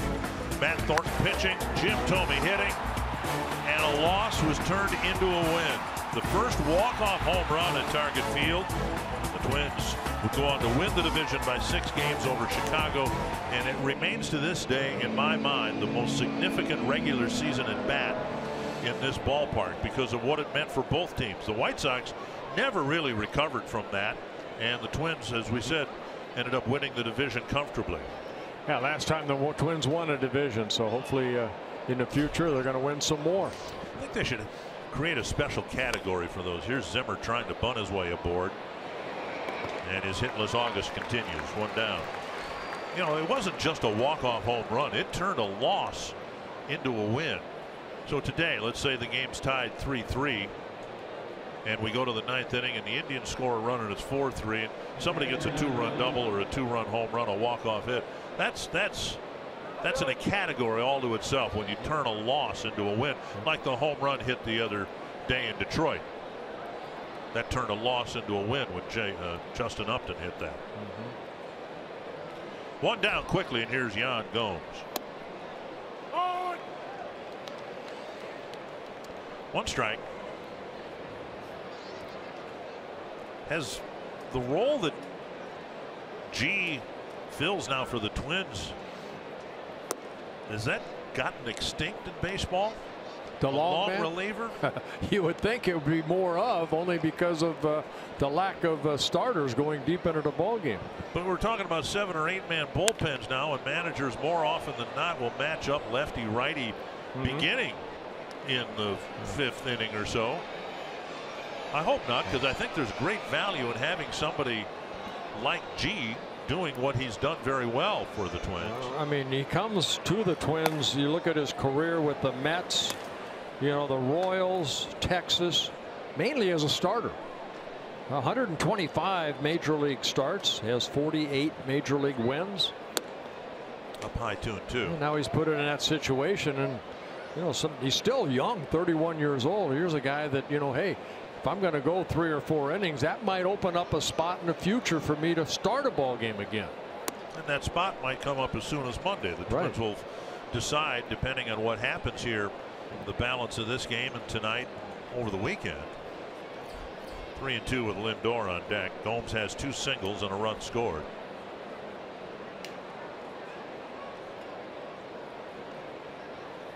And a walk. Gee, upset with that. Just the second walk he's given up as a Twin. And Lindor will come up with a man aboard. Target Field's a great place to spend time with the people who are important to you. Groups of 25 or more are eligible for discounts on tickets, and per ticket fees are eliminated. Arrange your group of 25 plus today by visiting twinsbaseball.com/groups. Ask about a Twins Target Field group outing. Nice to see all the group of kids here this afternoon.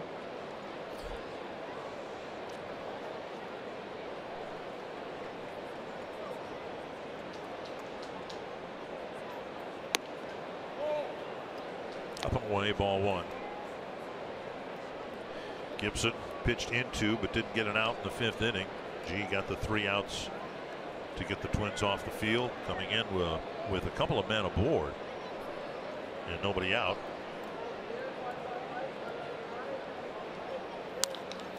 Nice pickup by Mauer, and they'll get just the lead runner with Lindor running well. Looks like that ball came up on Joe a little bit too. Got him in the bare hand. Yeah, he's kind of feeling that right hand a little bit, but good play by Joe, smothering that ball as it did come up. You see that ball coming up on him, making sure he gets one. Lindor very quick out of that batter's box. You're not going to turn a double play.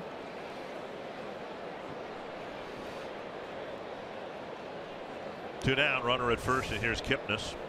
A couple of singles, and he had a ground ball to Sano in short right center field.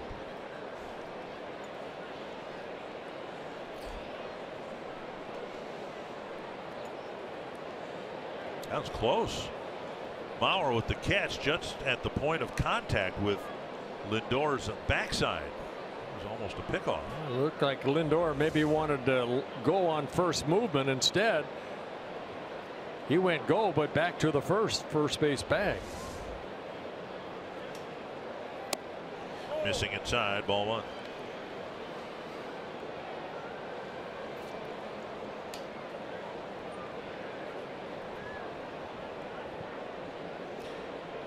Recommend kids not do that who are watching at home.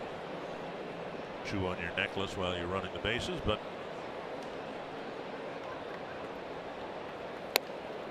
strike called, 1-1.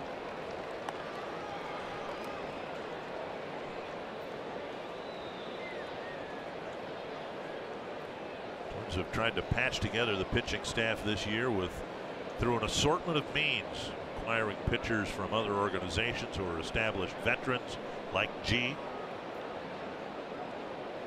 Check swing. No, and it's 2-1. Trying to resolve some pitching issues internally, and we'll get another glimpse of that in tonight's game. Yeah, Twins have used a lot of pitchers. A lot of pitchers used in AAA Rochester. 40 different pitchers used down in Rochester. Now some of that's guys going down for rehab. I know Gibson's been down there, sent out a couple times. Hector Santiago down there. Popped up, backing out of play.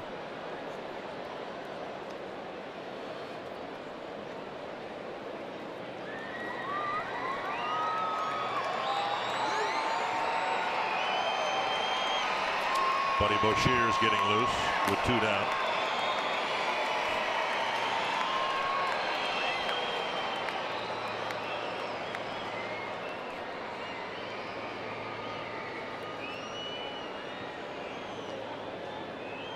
Pull shift in or on now. Another close play at first.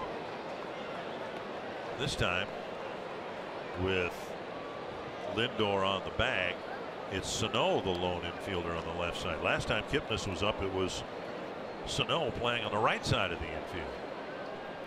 But that was with the bases empty.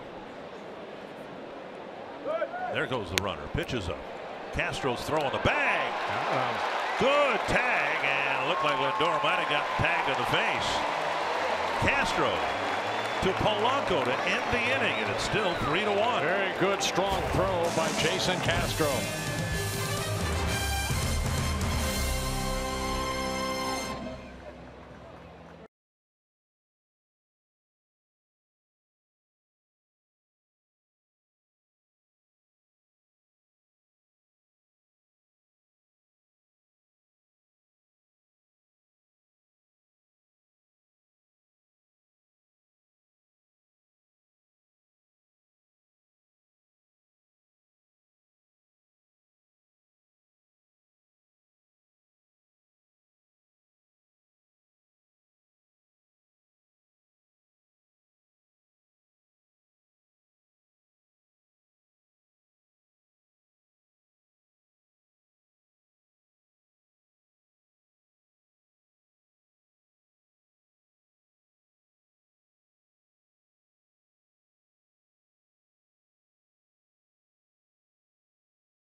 Is presented by Chevrolet, the #1 selling brand in the Twin Cities.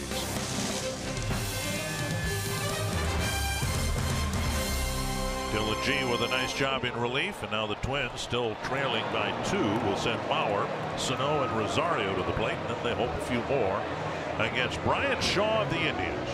Yeah, where was Shaw the other night? I mean, he's usually out there every day, making his 58th relief appearance. And this is game number 118 for the Indians. He is a workhorse out of that bullpen. I have expected him to show up on the tarp last night just to get a little work in. Bauer with a single and a strikeout against Carrasco, who's in position to pick up his 12th win unless the Twins can turn this game around. Bauer takes up and away, ball 1. A Shaw guy that throws across his body, cut fastball. He'll come right at you with this hard slider also.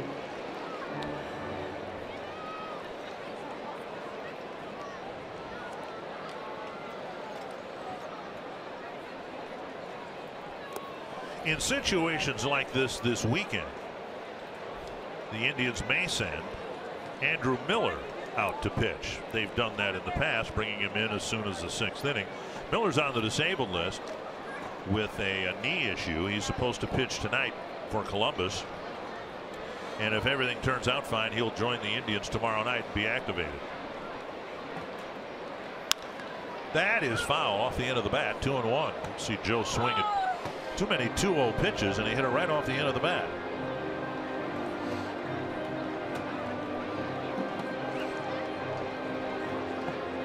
Shaw, 29 years old, in his 5th season with the Indians, coming over from the Arizona Diamondbacks in a trade back in 2012.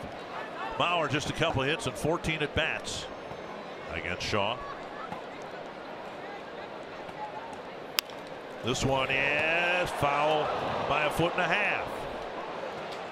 Bauer making a couple of bids for extra base hits down the opposite field line. Yeah, both pitches away, and Joe trying to go with it, but just foul.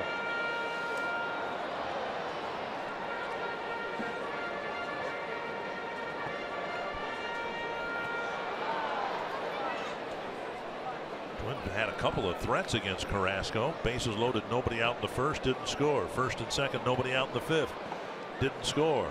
See if they have better luck against the Cleveland bullpen. Breaking ball down and in, and another strikeout. One down, and now Sano will hit. But first we'll hear from Marty Gelder. Well, that's because, Dick, I need to remind everyone that the Minnesota Wild signed a familiar player yesterday. It is Moorhead's Matt Cullen. He signed a 1-year contract, expected to center the 4th line for the Wild. Cully has won 2 consecutive Stanley Cups, 3 overall. He's going to be 41 years old in November. He's going to wear number 7 again with the Wild, too. Chris Stewart gave up his sweater. Going to give it right back to Cully. Dick, a former St. Cloud State Husky, coming back to the Wild. Go Huskies. Let's go. How about that, 41? So he's kind of like the Bartolo Colon of the NHL then? That gives me the image of Bartolo Colon on skates. I don't. I meant only age-wise. Okay, all right. Sano with a mighty swing and miss, and it's 1-1. Sano's swung and missed a lot already this afternoon. He's struck out twice. And Miguel almost leaving the ground right here. Big swing. You'd like to see guys like as big as strong as he is make contact with a pitch like that. How far can it go? Well, but I don't know. He admitted the other day he hit a home run in Detroit, and the ball made contact with the bat inside the strike zone, which means he's incredibly strong. And then the question, as you see the strikeouts mount, does he need to swing as hard as he does? No, you don't want to take the aggressiveness away from this young man. That's kind of what Torrey said. Yep. And a 95-mile-per-hour fastball, and he's gone on 3 pitches. Shaw comes in, picks up a couple strikeouts. 11 strikeouts so far in 5 2/3 innings.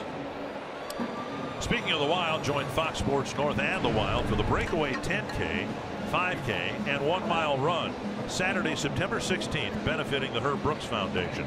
Speaking of Go Huskies, all participants receive a medal and are qualified to win 2 sweet tickets for the Wild Stars preseason game on September 30th. For details, visit foxsportsnorth.com/events. The 1 year that Herb Brooks was the hockey coach at St. Cloud State, I did the games on radio. There's a ball slapped to left, and Rosario's aboard. And that'll get Escobar to the plate as a tying run. Rosario picks up his first hit. Jumping on that first fastball and just hitting it in the left field. Escobar with a bouncer to first and a strikeout.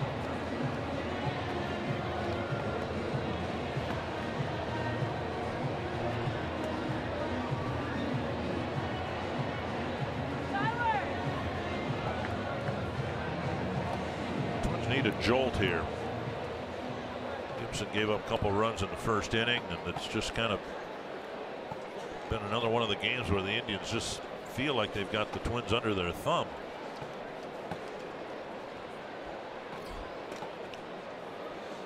And Escobar takes ball 1.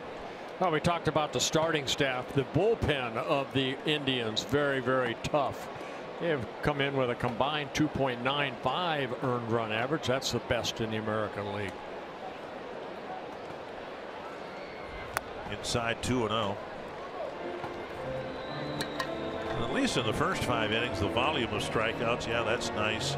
But Carrasco picked some great at-bats to get strikeouts. Or, he has that ability. You had that ability. Or find yourself in situations where you need to punch somebody out, It's nice to have that in reserve. Well, you could go back to the first inning. Yeah. Remember, Twins loaded the bases, nobody out, and then he struck out Sano and Rosario.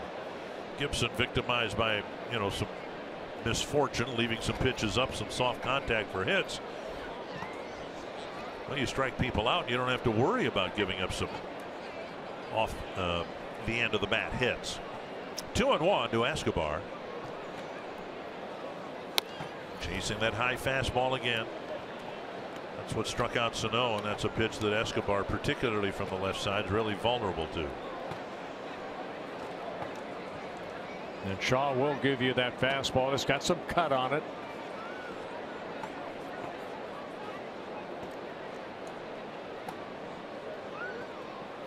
Breaking ball got him. And a couple, in fact, 3 strikeouts in the inning. We head to the 7th, and it's 3-1.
Yeah, they took an early 2-0 lead thanks to Jay Bruce's 2-run single in the first inning, and then in the second inning with 2 outs, it was Jason Kipnis' little flare into right center that scored Gomes, made it a 3-0 ball game. Byron Buxton with his 7th home run of the year led off the bottom of the second with a solo home run, of course.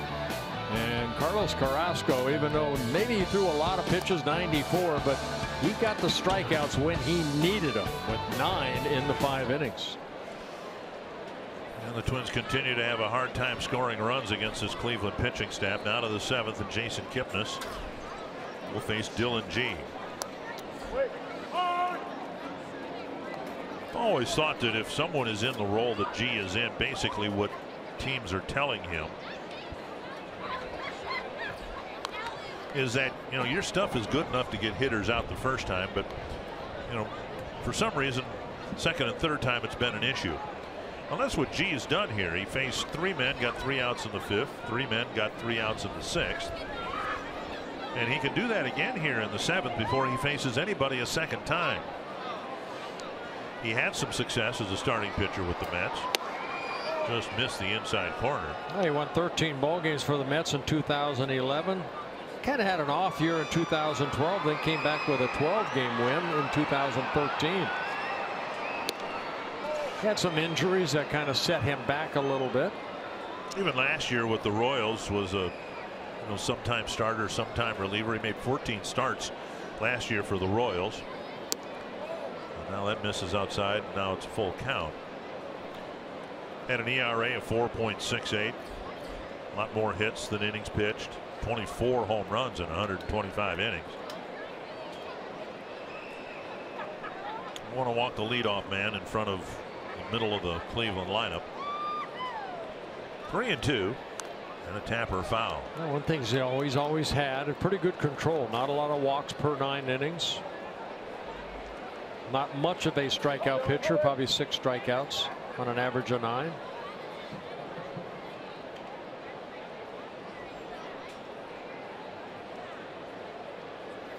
And he strikes him out with a fastball. Gets a strikeout there, his second in relief of Kyle Gibson.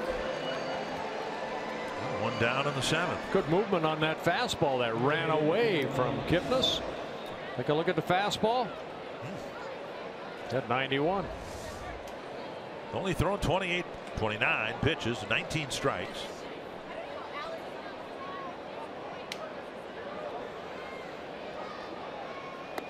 Up and in, a breaking ball, and Urshela backs away. We're talking toward the end of Gibson's outing here today that the face of the Twins rotation has changed and will continue to change.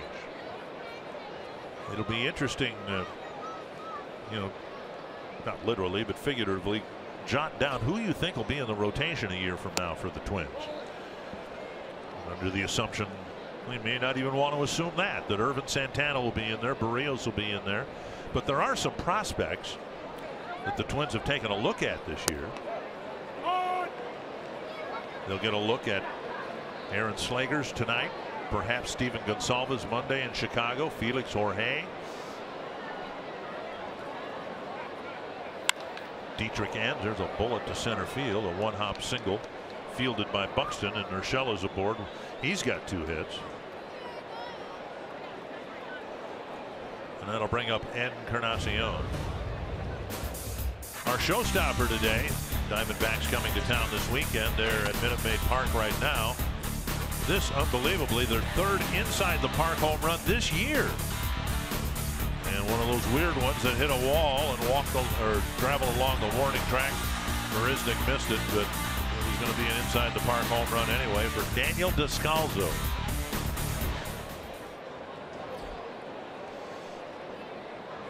Encarnacion, the batter. Strike 1. And with the Diamondbacks coming in, of course, the Dodgers leading the National League West by only 18.5 games. But Colorado and Arizona right there in the wild card race over the Brewers and the Cardinals. It's interesting. There's only a game separating the top 2 teams in the wild card race, Arizona and Colorado, with Arizona leading today. Actually, the 2 teams have the same record, 66 and 53.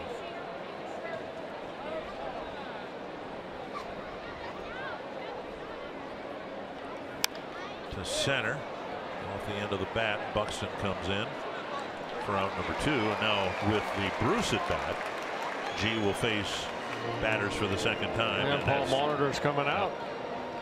He's going to get Buddy Boshears into the ball game.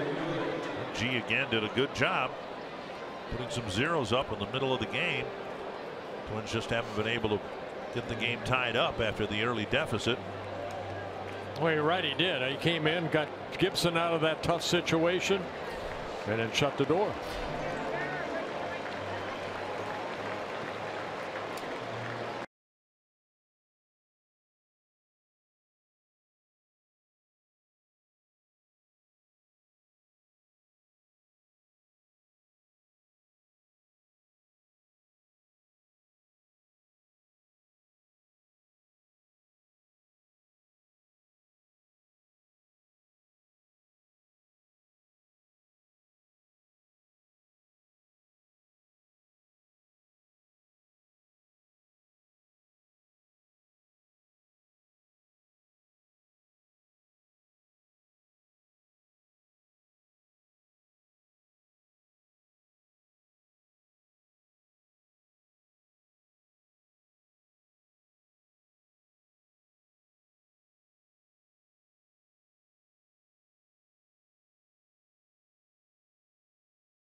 Down 3-1 to the Indians.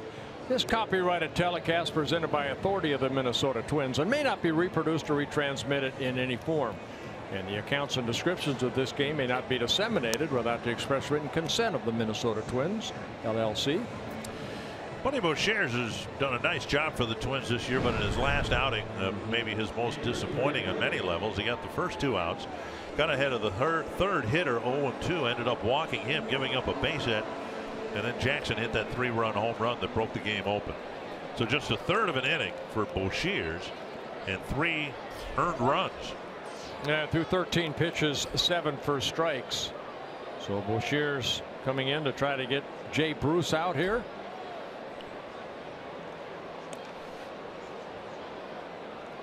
Urshela checked at first. Bruce with a 2-run single in the first, and that humpback liner to center, the difference in the ball game right now. Yeah, here on Tuesday night he did walk Jay Bruce, and then the infield base hit by Santana, and then Jackson followed, jumping on that first pitch, that 3-run home run. Bruce has responded well to the trade. You see that so often, whether it's a pitcher or a hitter, someone just kind of languishing with a losing ball club, and they get reinvigorated when they are in the middle of a pennant race and get traded to an improved team.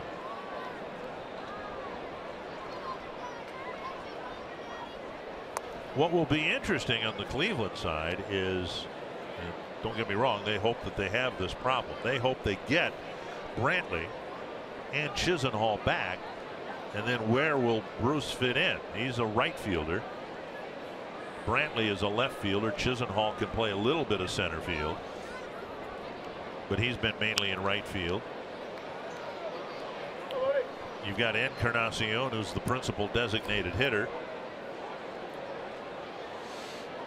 Well, you look at Jay Bruce, 30 years old, a 3-time All-Star with the Cincinnati Reds. And as we said a couple nights ago, it's amazing to me how much of a buyer's market it has been, that you can get a player of Bruce's caliber for a Class A prospect. And Bouchers delivers strike 2 with a fastball.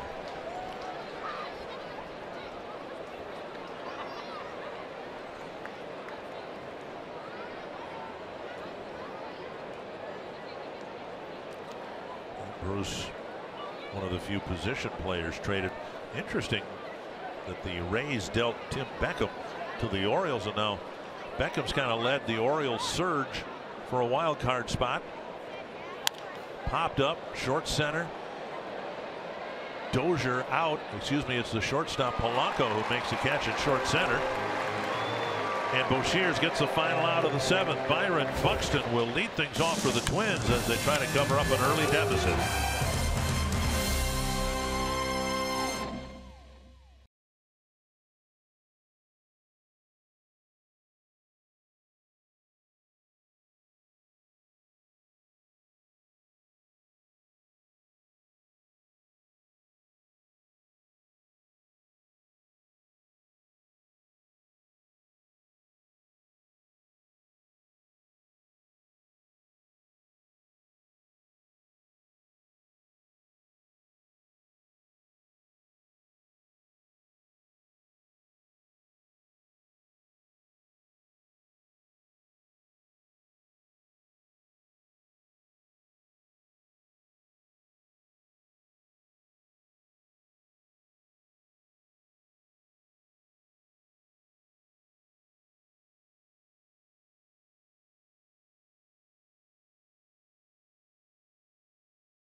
Ball break brought to you by T-Mobile, and Mookie Betts with a big 2-out 2-run double.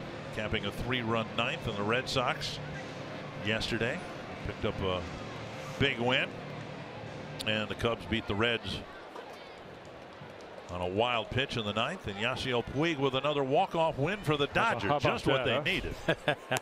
85 wins already for the Dodgers this season. They have lost only 34 times.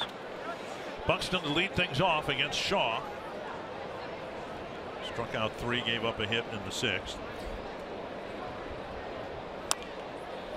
Dribbler up the line, and it'll go foul. Swinging bunt, and it's 1-1. That's why a guy like Shaw is so valuable to Terry Francona and Mickey Callaway.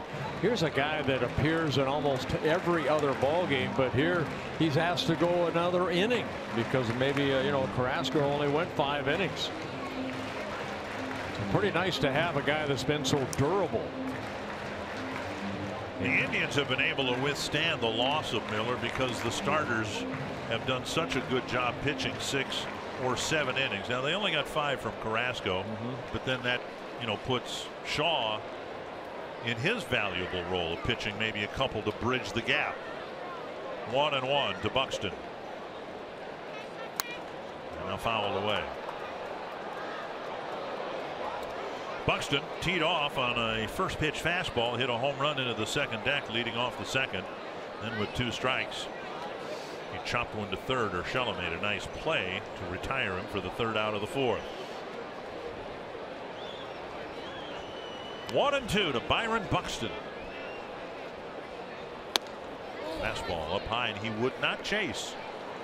That's the pitch that Sano chased, Escobar chased. Well, they do have Tyler Olson, the only lefty on that bullpen, with Polanco and Castro on deck and in the hole. Buxton took inside a breaking ball that nearly clipped the corner. Now it's a full count.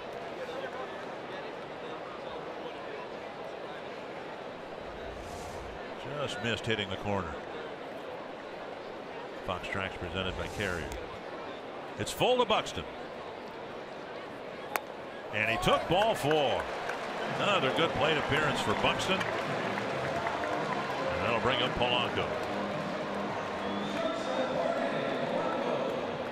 Twins took a leadoff walk in the 1st, added a couple of singles, filled the bases with nobody out, but couldn't score. A couple of singles started the 5th, but they didn't score. We'll see what the 8 and 9 batters can do to get the Twins up on the board here in the 7th.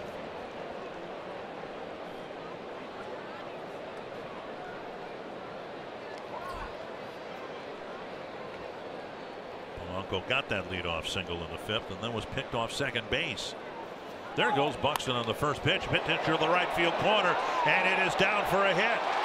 Buxton hesitated. Now he'll round 3rd, and he will score. Polanco to 3rd with a triple.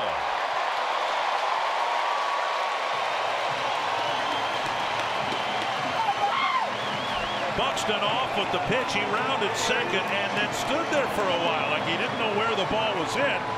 But he still had enough speed to score easily. Lindor right there kind of deking him a little bit, but the first ball hitting a high breaking ball cutter.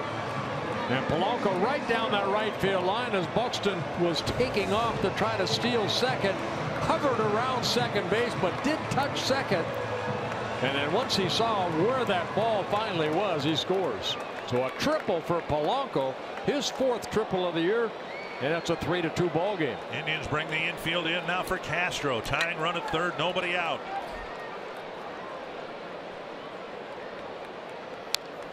Swing and a foul back.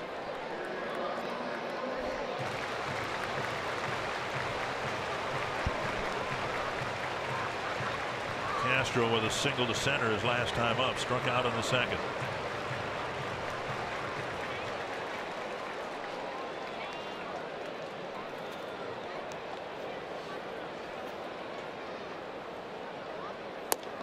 Just missed the corner. 1-1.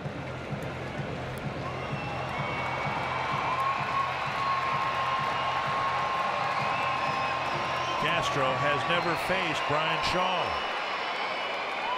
A couple of veterans facing each other for the first time. Swing and a miss. 1-2.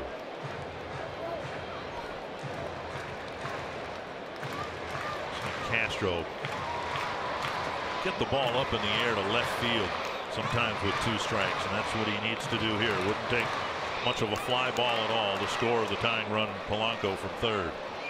That cutter has been Shaw's strikeout pitch. And he gets him. 1 down, and now Dozier. 96 miles an hour, and Shaw picking up his 4th strikeout in relief. 13 times the Twins have missed and swung at strike 3 or taken strike 3. It's just the first out in the 7th inning. Infield will remain in for Dozier, who struck out swinging in the 5th. It was Dozier who struck out with runners at first and second. Nobody out for the first out. Zach McAllister, Tyler Olson warming up. Dozier with a walk, a fly ball, and a strikeout. Chopper right to the third baseman Urshela. 2 down.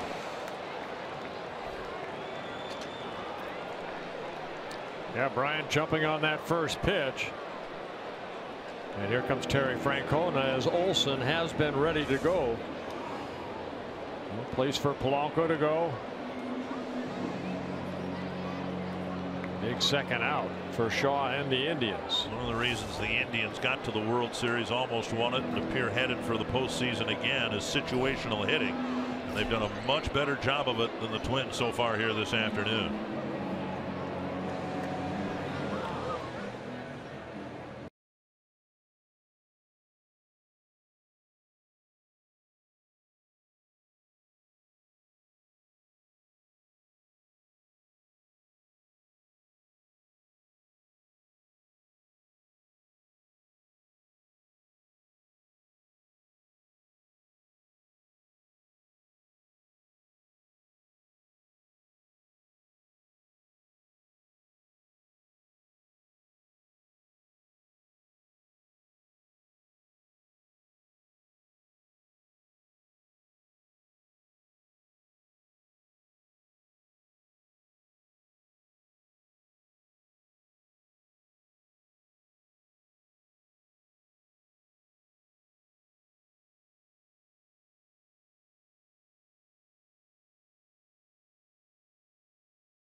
With left-hander Tyler Olson, the only lefty in the Cleveland bullpen. He's coming in here. He's been really good in limited duty, just his 10th game of the year. Yeah, Olson had a little bit of experience with the Yankees last year, but then was selected off of waivers by the Indians over the winter. Excuse me, last year from the Kansas City Royal organization. With the Mariners, he pitched 11 games 2 years ago, 1 game for the Yankees last year. And Grossman coming up in a big spot. The Twins have gotten the minimum out of the maximum in their scoring opportunities. They did get within 1 after the walk and triple. But now the infield back at standard depth, and Grossman will try to get the game tied up.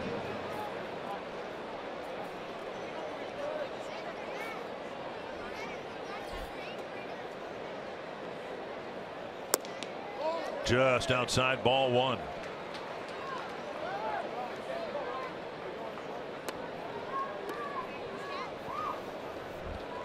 Olson 27 years old. 1-0. Tapped foul, 1-1. Originally signed by the Seattle Mariners back in 2013.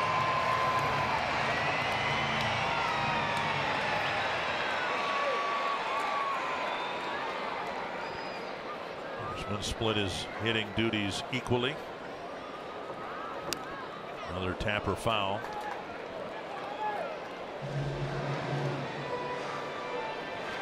And it's 1-2.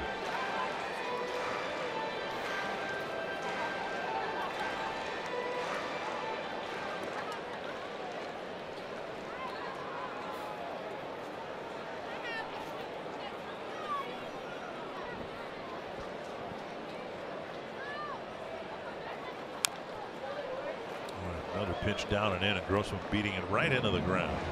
1-2. Yeah, changeup right there. Olsen with the fastball, changeup, and then that hard breaking ball.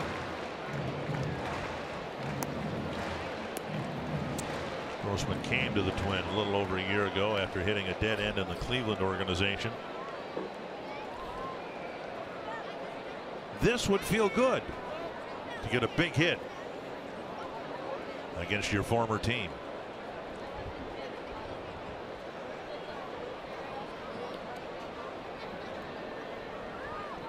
One and two to Robbie Grossman. Another strikeout. And the Twins get a quick run in the 7th. The strikeout completed with the flip to first.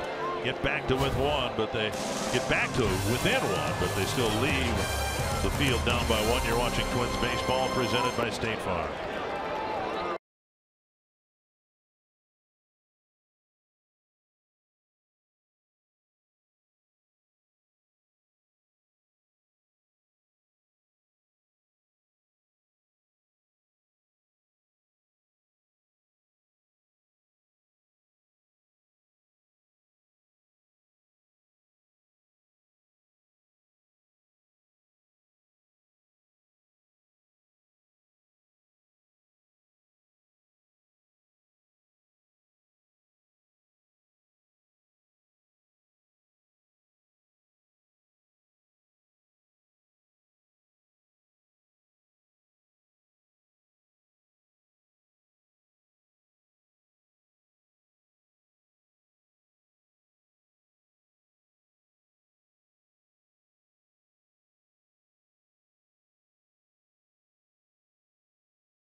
The Twins another run, but they're still a run short as we head to the 8th inning.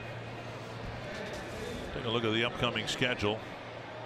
Game 2 tonight, 6 o'clock. We will be televising. We've got all 3 games with the Diamondbacks.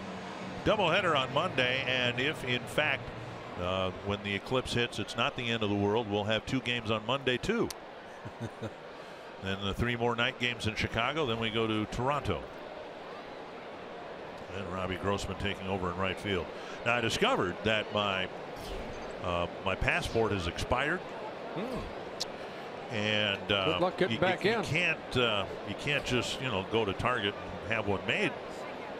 So I've got like an expired Iowa pheasant hunting license. That'll be good enough, won't it, to get me in and out of Canada? Yeah, go ahead, try that. Carlos Santana facing Buddy Boshears.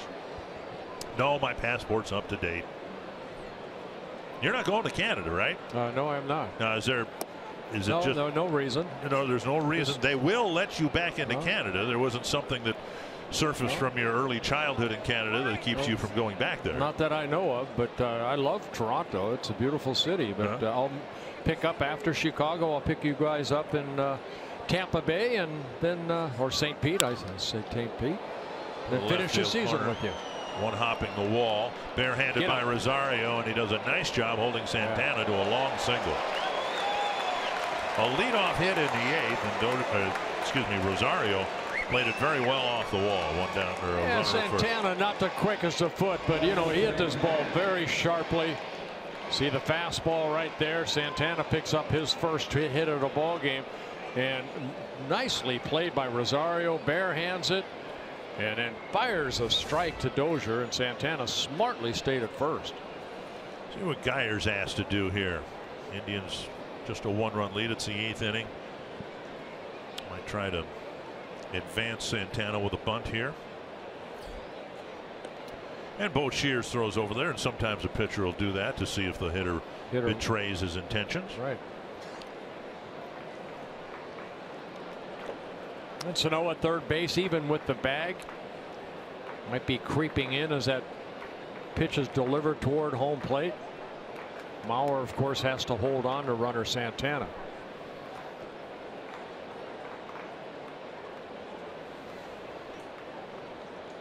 He's swinging away. Who needs to bunt when He he should should have crack a bunted. double? Into the corner. Santana around second on his way to third. He'll be held. And Geyer tees off on the first pitch and hits a double. Second and third. Yeah, last couple outings for Buddy Boshears have not been good. He gave up that 3-run home run to Austin Jackson. That kind of opened up the door for the Indians on Tuesday night. And here, first 2 batters, base hit, and then the double by Geyer, picking up his first hit on his 5th double of the year. Geyer hitting what, 212, whatever it was, and now the light hitting Bradley Zimmer with the infield in. Second and third, nobody out. And Boshears needs a strikeout, and Zimmer's been doing a lot of that lately. He struck out twice already tonight. Breaking ball over, strike one. 0 for 36 in the month of August.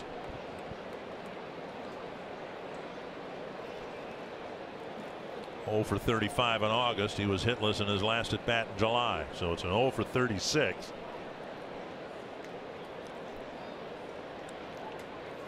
And he's behind in the count, 0-2. Right hand hitting Yan Gomes is on deck.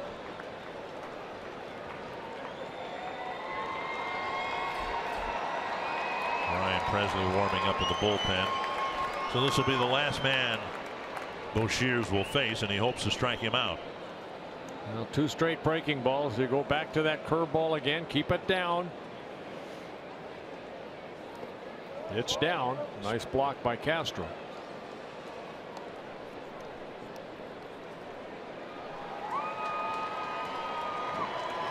The pitching side, the value of a key strikeout, the crippling effect it has on the hitting team.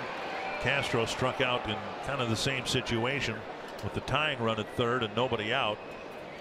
Boshears trying to get Zimmer here. 1-2. And that rolls away up the third baseline off the arm of Castro, and it's 2-2.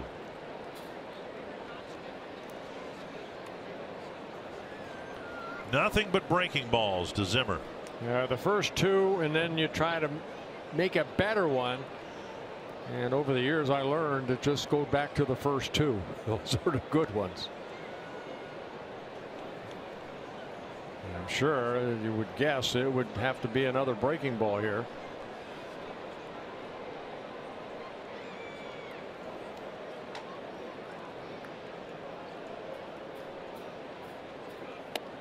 It's a high fastball. Well, don't want to be walking anyone who's in the throes of a deep slump. It was 0-2. Now it's 3-2.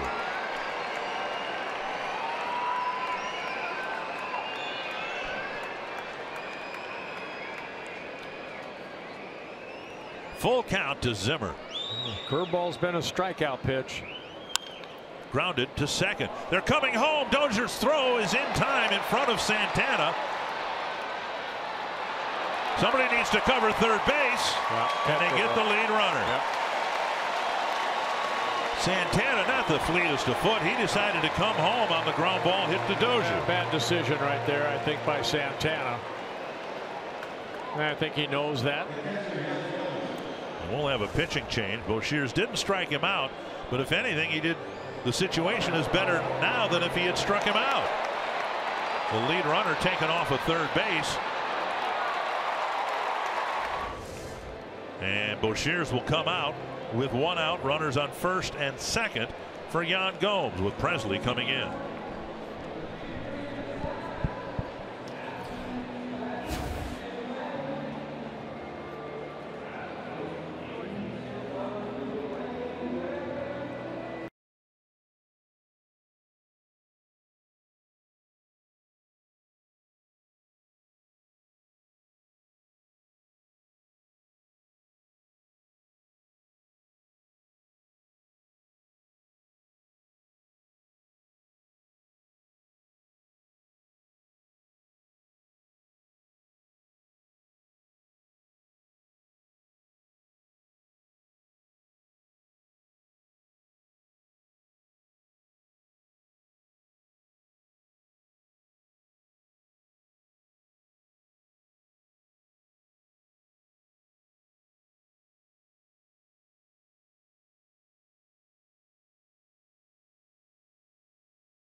at third. The ground ball to Dozier gets Santana as he tried to score from third. Now runners at first and second. And Ryan Presley coming into the ball game with 1 out with the runners at first and second, making his 41st relief appearance. And Presley's been much better as of late, as the Twins have tinkered with his mechanics. And I don't know that we've discussed it with you, what they've tried to do with him. And as the situation will allow it, I'd like to get your thoughts. First and second, 1 down, Gomes, the batter.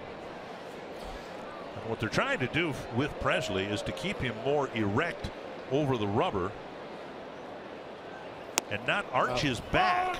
You know, he would arch his back and his head would tilt back, and they felt that was affecting his control. Well, you're absolutely right. You know, when I was not there, I watched the ball game and I heard you and Torrey Hunter or whoever it was talk about that. He's a stand-up type pitcher. You know, I mean, he's tall. So when he releases that ball, it's straight over the top. So if you fly that shoulder open like he has been and your body goes toward that first baseline, it's hard for that arm to catch up. So they're trying to get him to stay a little bit taller and keeping that left shoulder in. That's basically it. You do that, then you can allow that arm to catch up. And he needs a strikeout right here. One thing Presley's been able to get: strikeouts. 45 strikeouts in 42 2/3 innings. Gomes already has had a good day at the plate. A couple hits and a walk. 0-2 to the catcher. High and deep to left center field. No. 0-2. 0-2 pitch. And a 3-run home run for Yan Gomes. And as the Indians did 2 nights ago, a big 3-run home run late, providing a big cushion. An 0-2 fastball. And Gomes, who already had 2 hits, now picks up a big 3-run home run, as Austin Jackson did here the other night. That opens up the game. Ah, boy. 8th home run for Gomes. And the 8th home run that Presley has allowed. Belt high right over the middle of the plate. Right. I don't know where they're trying to throw that pitch right there. But it's right into the wheelhouse of the swing of Gomes. Into the back bullpen. And Presley, who had not given up a run in 8 appearances, gives up his and 2 other runs that'll be charged to Boshiers. In the dirt now, ball 1.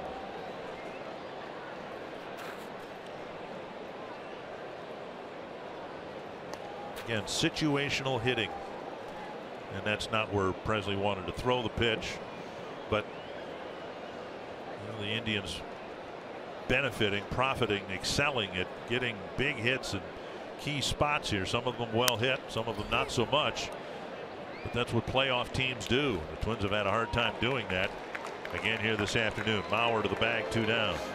Well, you just hate getting beat. I know it's going to eat at Ryan Presley. The 0-2 fastball, just not where he wanted it.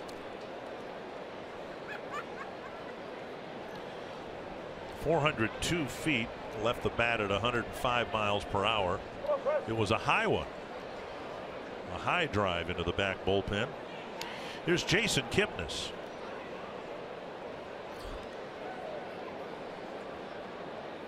Breaking ball over.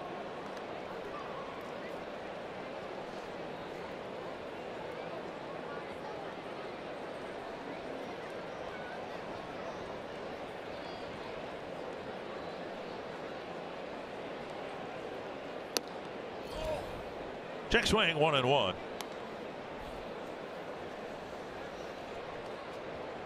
In danger of falling back to the 500 mark at 59 and 59.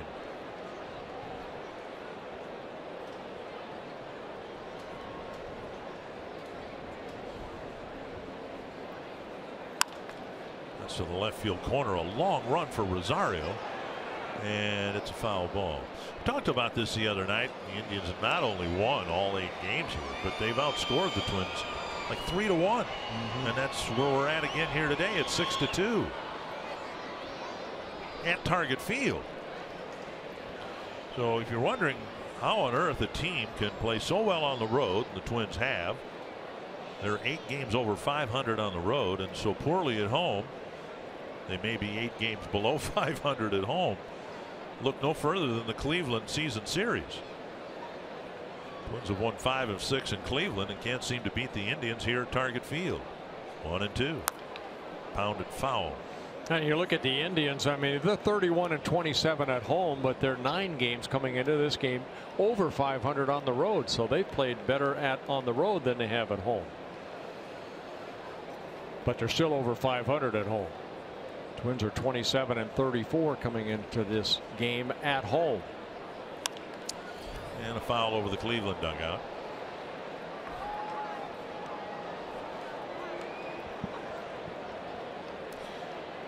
They looked for most of this season as if they were vulnerable, but now their starting pitching is coming together. I mean, I don't think anyone, including Carlos Carrasco, would tell you that he was sharp today. There's a drive to right field. And Grossman hoping for a bounce that doesn't come. Another home run. Yeah, bounced into the flower bed. I believe a home run. Yep, home run. Second base umpire David Rackley calling it a home run, and now Presley's given up 2 of them here in relief today. Yeah, that looked like a hanging breaking ball, and Kipnis hitting a second home run in this series. His 10th of the year makes it a 7-2 ball game. See, the breaking ball stayed up. Kipnis, it's one of these guys that kind of the heart and soul of this organization. You see it hit the flower bed right off the top of the wall, hit the railing, and then bouncing back in.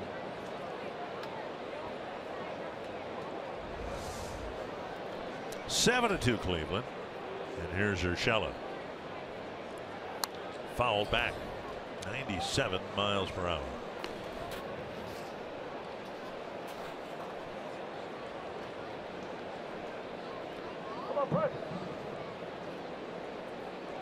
Presley trying to wrap up the 8th inning, but it's been a disappointing outing to be sure, having given up 2 home runs, one of them with 2 men on base. To right and deep. Grossman on the edge of the track makes a catch. Urshela retired, but the Indians go deep twice and open up a 7-2 lead.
And Jason Kipnis both hit him. It's now a 7-2 game in the bottom of the 8th inning. We'll recap those plus the other events of this game right after the final out in Twins Live presented by CenturyLink. Tonight today I should say, we'll look at Byron Buxton and the home run that he hit on the first pitch he saw in the 2nd inning into the 2nd deck. It was the first run the Twins scored today, plus Cleveland pitchers.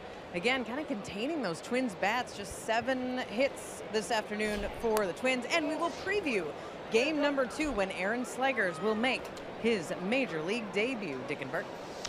Yeah, thank you, Marty. I'm looking forward to it. Slager's 6'10", a right-hander.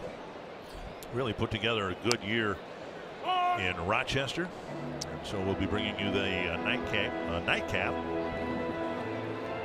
And always fun. Start 6 o'clock. Always fun to watch somebody make their first major league start. We've seen that a lot this year. Yes, we have.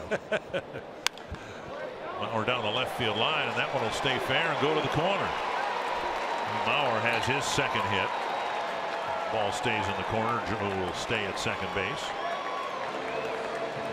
After Mauer's 22nd double, and the Twins pick up their 8th hit of the ball game.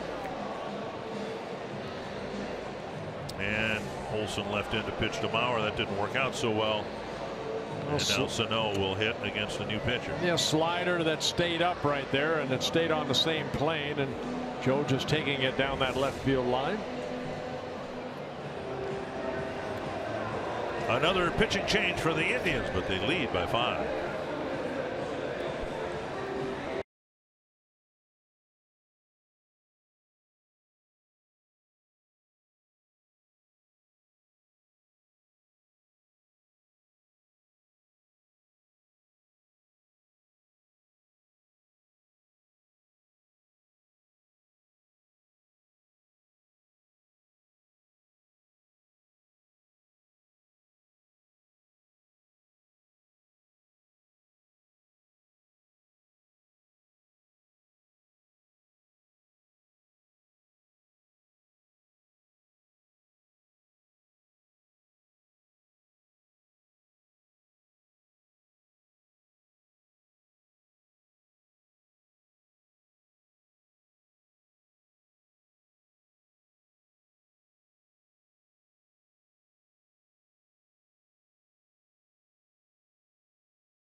Because runner at second, nobody out here in the 8th inning, and he'll do it against Zach McAllister. Yeah, Zach McAllister pitched the 9th inning here on Tuesday night through 7 pitches, all of them over the plate for a quick 1-2-3 inning. Struck out Dozier, got a pop up and a fly ball out to get the 3 batters and preserve the win for the Indians here on Tuesday night. Sano has struck out 3 times today. His season total now 167 strikeouts and 407 at bats.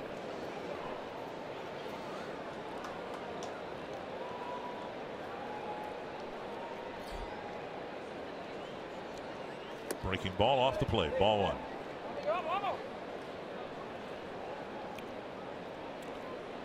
Twins have been doing a lot of swinging and missing in this series, and no one's done more of it than Sano.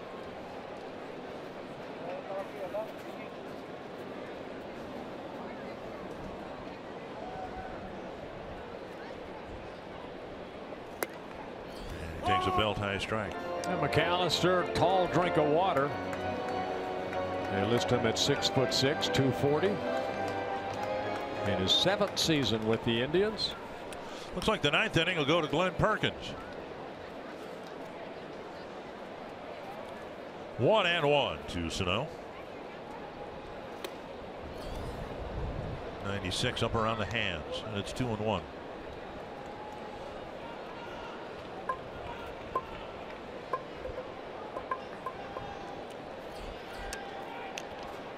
With power comes strikeouts. That's always been the case. But Sano taking it to an extreme with all the strikeouts. Harmon Killebrew struck out a lot, but the most Harmon ever struck out was 142 times.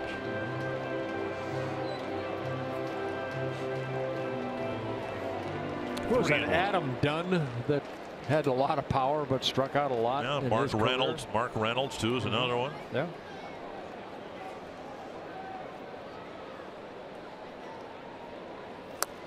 And Sano takes a walk, and the Twins have runners at first and second, nobody out, and Rosario will bat.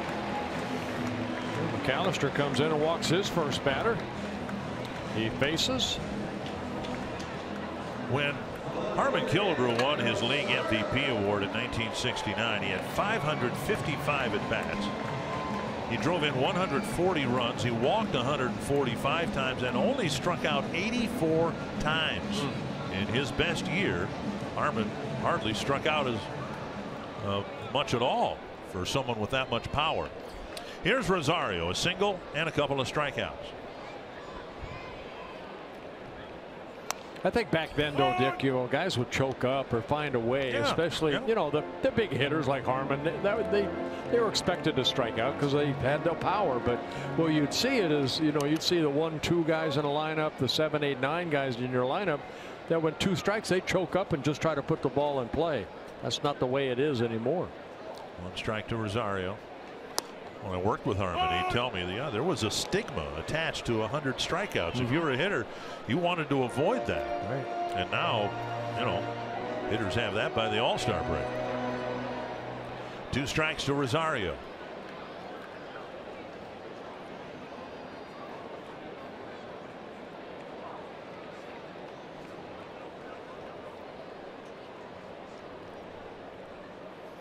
Outside, I asked Paul Molitor yesterday whether he ever choked up, because Joey Votto, of course, is having just a phenomenal year for the Reds. He'll choke up, and he's a power hitter. He'll choke up a couple inches on the bat. Paul said he always had kind of a knobless bat, and he never really choked up on the bat, but would never understand why a hitter would do kind of what Rosario's doing right there with that pinky finger curled over the knob. Now it's 2-2 to Rosario.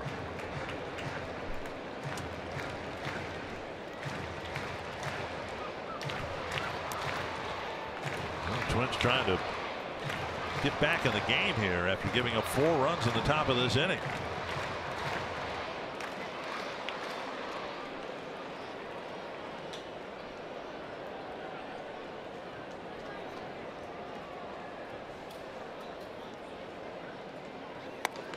Three and 2. McAllister trying to do his part to get the Twins back in the game. Yeah, walks have not really been an issue for McAllister coming into this ball game. Only 16 walks in 50 innings pitched, but 55 strikeouts. Rosario, as we know, has been swinging a hot bat.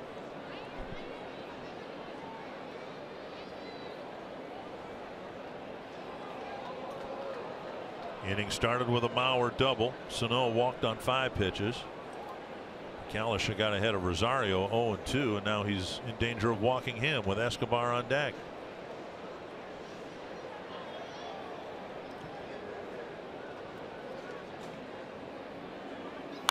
A high fly, right center field.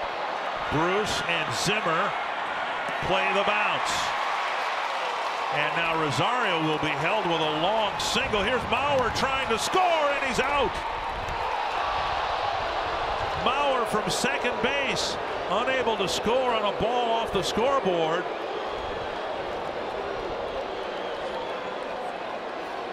And Rosario get credit for a single.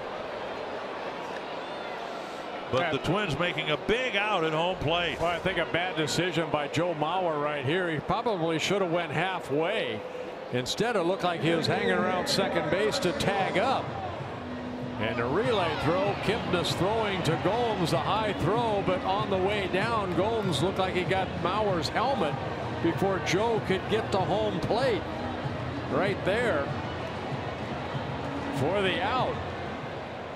And on the play, of course, Sano, he was kind of waiting for Mauer to take off so he could only stay at second. Swing and a miss, and again the Twins find a way to get the minimum out of the maximum. Got a double, a walk, a ball crashed off the fence in right center field, and somehow don't score a run. 1 strike to Escobar. He is tapped to first and struck out twice.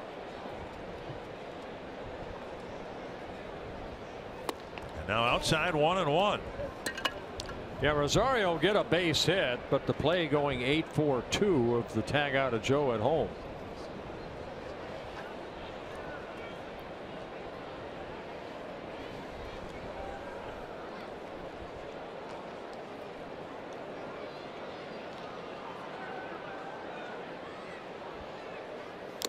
Swing and a foul, 1-2.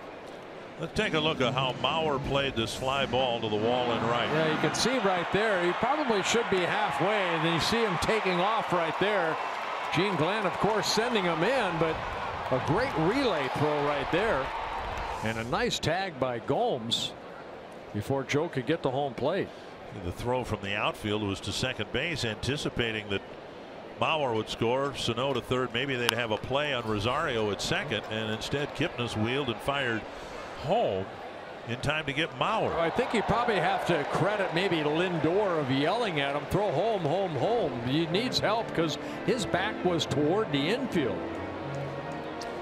Rosario was about 2/3 of the way to second base, and he looked up and saw Sano at second. He had to scramble back to first.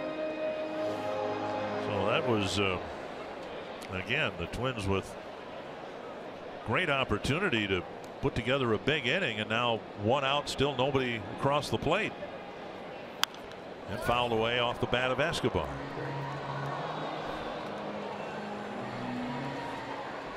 Twins have given up 7 runs. That's too many to win a ball game, or at least win many, but just missed opportunities here this afternoon. Whether it's the bases loaded, nobody out, some bad at bats, nobody scores. 5th inning started with a pair of singles. Get a runner picked off at second. Polanco triples in a 3-2 game, triples and a run. And he's standing at third with nobody out, and the Twins can't get him in. And then this thing here in the 8th inning. 1-2 to Escobar.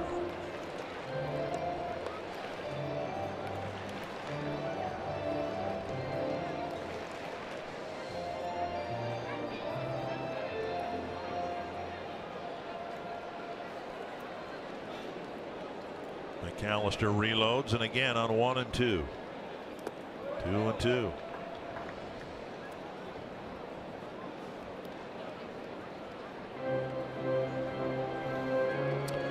Kyle Gibson, the starter, got into the 5th inning but didn't get anybody out. Left a situation for Dylan G, who did a nice job. Yes, he did. Again here this afternoon.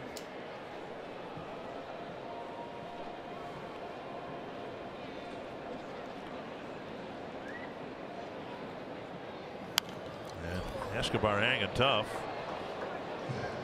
He's had a number of at-bats like this where he's fouled off a bunch of pitches, but it seems like they all end on in a strikeout. See if he can get a good payoff after working hard in this at-bat. He's had 4 2-strike fouls in this at-bat.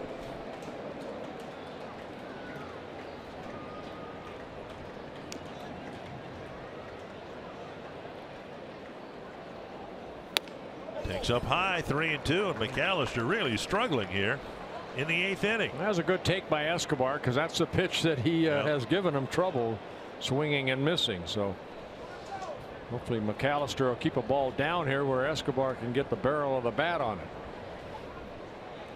Yeah, 20 pitches, only 10 strikes for McAllister.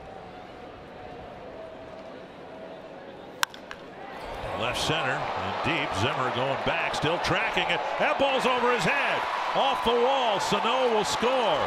Rosario will hold up at third, and the Twins get at least one back here in the 8th. One thing we have seen with Escobar, you get that ball down, if he can make good solid contact, he's got surprising power. That ball right there, Zimmer looked like he had a track on it, and the ball just kept drifting on him. Ball down at 96, and Escobar, great swing right there, lifts it high. Zimmer goes back and then realizes, hey, this ball's going to one-hop the fence. He gets it back in, but Sano scores on a double, an RBI double by Escobar. Gets his first hit on his 10th double in the inning. A leadoff double against Olsen. McAllister walked a man. Rosario hit what should have been a double, and now Escobar has, after a 9-pitch at bat. He has a double. And Buxton to the plate. A home run, a ground ball, a walk, and a run scored.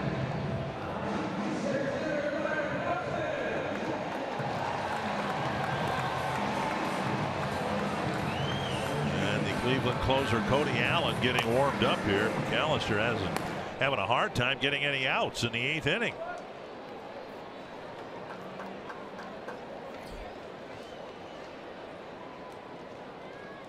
Buxton fouls it back. Good 1 strike. You know, I walked out with Byron the other night. We're talking about choking up and stuff like that. And I said, are you choking up with 2 strikes? He goes, no, I'm doing it now with every at bat. It's not much, but he kind of like was Rosario, you know, where you could almost hide that knob of the bat. Right. But he's choked up a little bit. And he said he just feels he has a little more comfortable.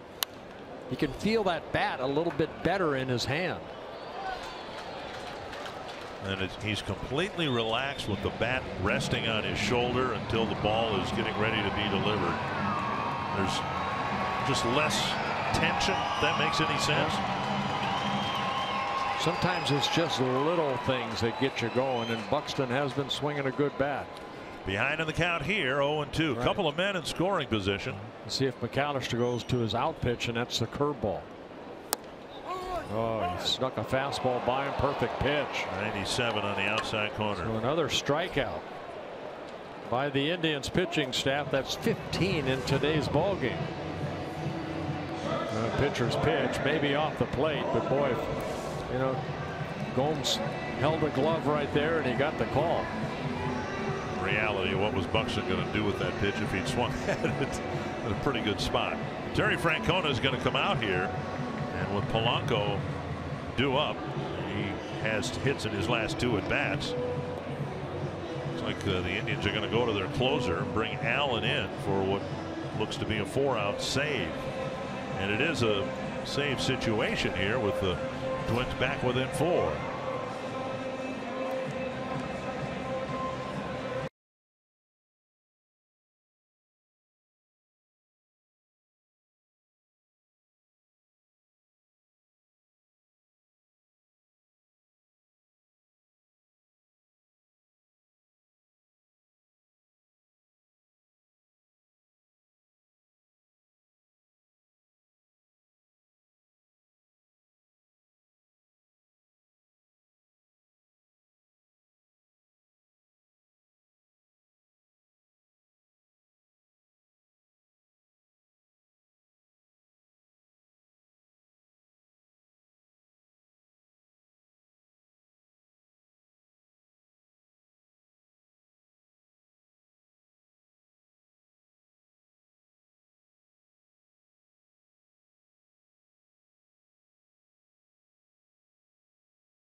Twins are due to get a clutch hit in this situation because they haven't done much hitting with men in scoring position. They'll have to do it. They'll have to get it done here in the 8th inning against Cody Allen. And it is a save situation because the tying run's in the on-deck circle. But the first man he'll face is Jorge Polanco. Yeah, Indians have 25 saves out of their bullpen. Allen with 21 of the 25. Hard throwing right-hander, good curveball, changeup.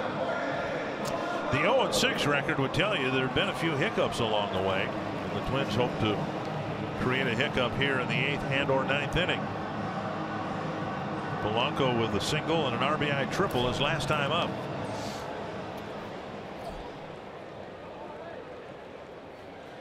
Twins with great start to this inning. A couple of doubles, a single, and a walk, but a costly out made at home. And now Polanco trying to drive in a pair with a hit to the outfield. Strike one. And there's a curveball right there by Allen. He's got a nice tight break on that curveball. In his 6th season with Cleveland.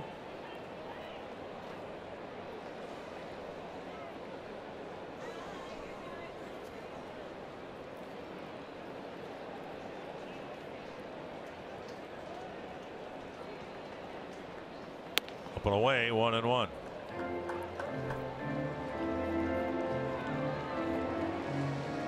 Six home runs allowed by Allen. I think that's pretty high, but he gave up 8 last year in 68 innings. I don't know, similar pace this year. 1-1.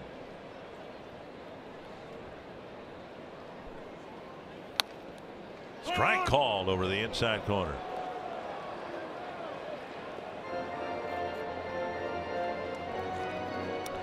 You can see Zimmer in center field, as he's done all series long, playing a very shallow center field. It's almost as if Geyer, Zimmer, and Bruce are 3 across in the outfield. One of the reasons Escobar's ball was able to hit the warning track. Breaking ball taken for ball 2. Good take right there by Polanco on that good hard breaking ball.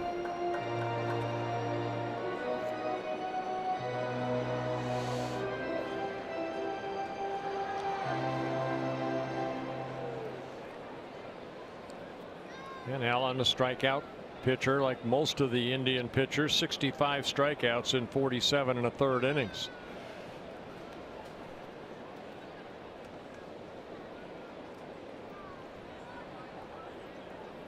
Down the middle. A called 3rd strike. And another strikeout. 2 more in the 8th. And the Twins get 1 to make it 7-3.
Years had 102 saves, was an all-star closer, and things were shut down for Perkins early last year. Glenn Perkins back on the mound in a big league ballpark for the first time in nearly 500 days. Yeah, you know what, last year he appeared in only 2 ball games, ended up getting surgery on that torn labrum he had in his left shoulder, and the rehab started last year.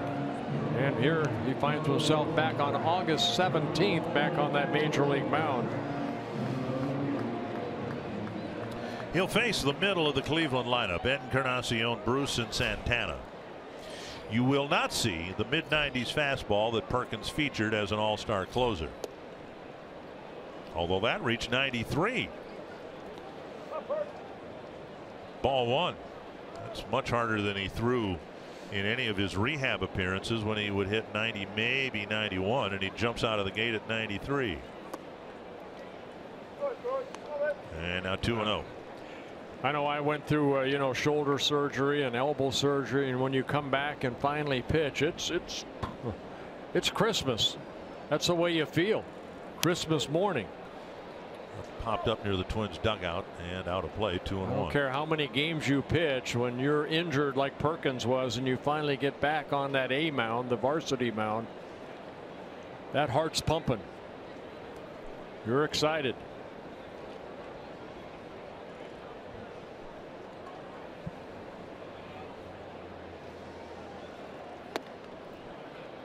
.91 and inside, and it's 3-1. What the Twins will be able to get from Perkins in the final weeks of the season depends on how he fares in situations like this. And it's a 5-pitch walk to start the 9th inning. Well, Paul Molitor is in no position to entrust a close game situation with Perkins until he proves that he can get people out and can throw strikes and all of that. That's why situations like this are perfect for Perkins to, you know, get his feet back on solid ground and hopefully throw strikes. Monte will pinch run for Encarnacion after the leadoff walk. Now left-hand hitting Jay Bruce.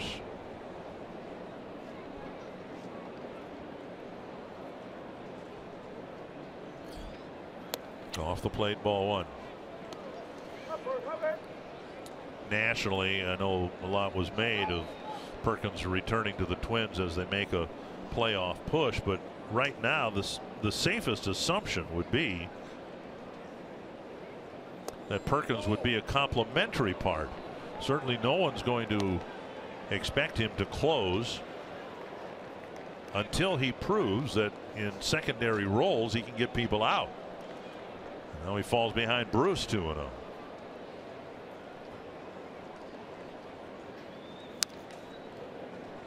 Swing at a 91-mile-per-hour fastball, and it's 2-1.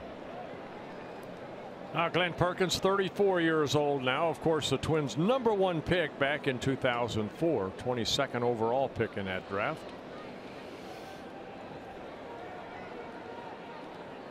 Breaking ball hit high to left center field. Rosario tracks it in the gap. Backpedals, makes the catch, 1 away.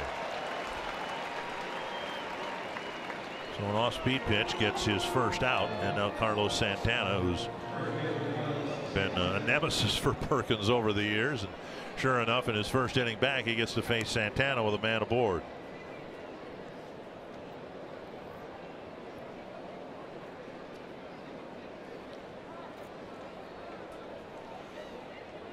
Look at these numbers against Glenn Perkins. And those numbers were accumulated while Perkins was an all-star closer. And Santana hit by a pitch. It's the 3rd hit batter for the Indians today. Well, you can see Perkins right there. We saw it on the pitches to Encarnacion, just trying to hold on to it, make sure he, you know, gets it down, and right here just holds on to that ball a little bit too long and just clips the jersey of Santana. Santana with a little bit of a look back to Perkins, and then looked at him again as he worked his way up the baseline. They look at him all he wants. He hits him in the rib. Then he looked a little more. First and second, one down. And now Brandon Guyer. Paid attendance 29,579 here. Nice crowd. See if I can do this from memory. Since Perkins went down as closer, the Twins had, as their closer, here's how good I'm doing. I can't even come up with the first guy. Kevin Jepson, I suppose, or was that? What was that? Was that last year? I've tried to forget most of what happened last year. Brandon Kinsler got 17 saves. Jepson was the first guy. Here's a ball hit to short center, and it'll drop for a hit. And Almonte will come around and score.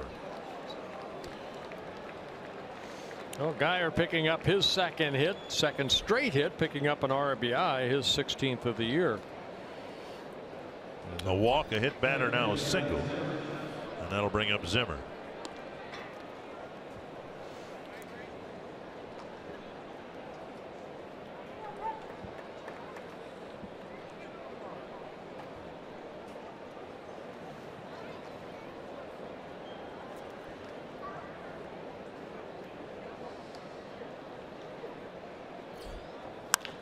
Sharply hit into right field. Santana is going to be held at third, and they're loaded up, and Perkins has faced 5 batters and retired just 1. And Zimmer finally picks up a base hit in the month of August. Let's see if they want to throw that ball out. And they do, but to the Twins dugout. So loaded up, 1 down, and Yan Gomes. You know, when Phil Hughes was reactivated and reinserted onto the roster as a relief pitcher, I think the thought was among some fans, well, good, they've got a veteran arm, and Phil Hughes was really good out of the bullpen when he was with the Yankees. But it's kind of the same situation for Paul Molitor. Unless or until Hughes could prove that he could get guys out in secondary roles, you couldn't really trust him with a 1-run lead in the 7th inning. And there isn't anything that's happened here that's going to convince the guy on the right that the guy on the left can help him out with a 4-3 lead in the 7th inning. Here's Gomes right here. He's had quite an afternoon.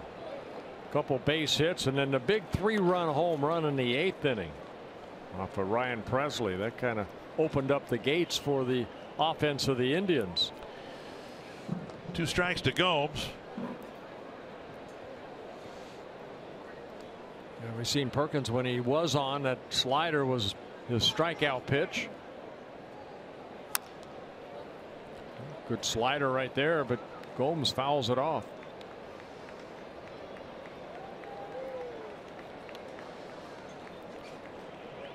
"17 pitches, 9 strikes for Perkins.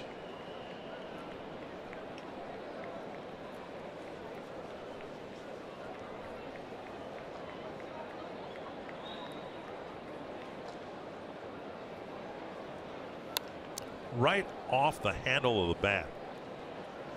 I mean, wherever Gomes' right hand is, the ball hit the bat right above where his right hand is. He's lucky he didn't break a knuckle. I don't know how he didn't crack his bat.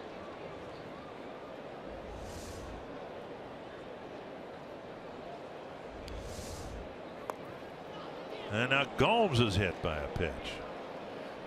Yeah, the slider right there held on too long, and Perkins ends up hitting his 2nd batter of the inning. And Paul Molitor's coming out. So the first outing for Glenn Perkins didn't go well at all. He faced 6-man, retired 1 man, hit 2, walked 1, gave up 2 hits. And Alan Buznitz will inherit a bases loaded 1-out situation in the 9th.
Perkins was hoping for a better outing than the one he experienced here.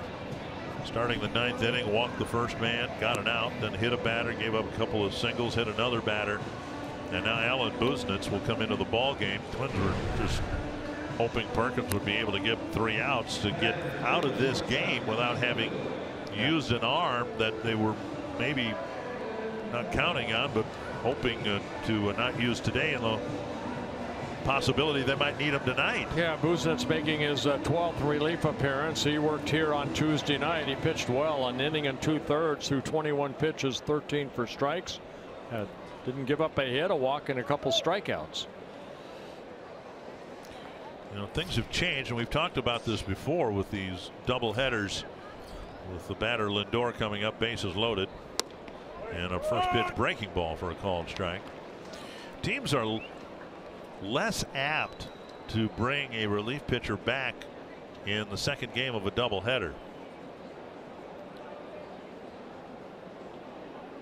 There was 4 or 5 years ago, Brian Dunsing won both games of a doubleheader against the White Sox. But now the rule of thumb, and there are exceptions, but the rule of thumb is if you're used in the first game, you're only used in the second game in the event of an emergency. The ball tapped to second. Going to have to be a quick one. And they get the double play. Buznitz just throws a few pitches, so he might be available to pitch tonight after all.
Eighth, 2 in the 9th, and it's a 9-3 lead.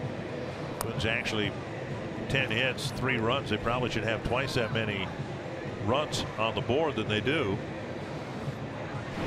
And it'll be Nick Goody who's warming up in the middle innings, and now he'll get the 9th inning pitching with a comfortable lead. Yeah, Nick Goody, you can see the numbers for Goody on the year. Goody fastball, slider, changeup. 26-year-old right-hander making his 41st relief appearance.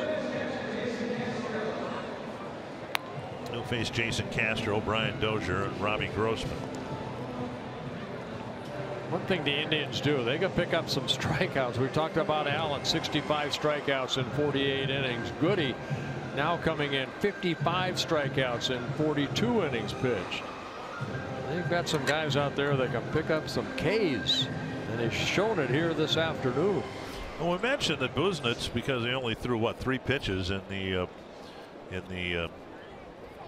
bottom of the or top of the 9th inning, would be, one would think, available tonight. But now so too Cody Allen, because he just faced one man. He was brought in to a safe situation, but it's not a safe situation for him obviously now, because he won't be asked to get the last 3 outs. Yeah, he only threw a handful of pitches to retire Polanco on that strikeout. Right. So he probably will be if there's a safe situation in a nightcap. And the one thing that Terry Francona has done, particularly in the last couple of years, he's blurred bullpen roles. You know, when they got Andrew Miller, They were up front with him. They said, hey, look, we might use you as soon as the 6th inning. And Miller, to his credit, was on board with it. But it was a save situation in the 8th. But then the Indians got a couple of runs. And instead of the Twins facing Allen maybe to finish out the game and not be available tonight, Terry Francona said, well, look, well, we got a lead of 6 runs. 6 runs. We'll let Allen sit down and try to finish the game elsewhere, maybe bring him back on the nightcap. Game 2, 6 o'clock tonight, and we will have that game for you. Pregame at 5:30, and it'll be the major league debut of Aaron Slegers. Castro strikes out. And another strikeout by the Indians. Castro striking out for the 3rd time. Goody picking up his first strikeout. 17 strikeouts by the Indians. And Dozier, who has struck out once. He and Buxton have only struck out once.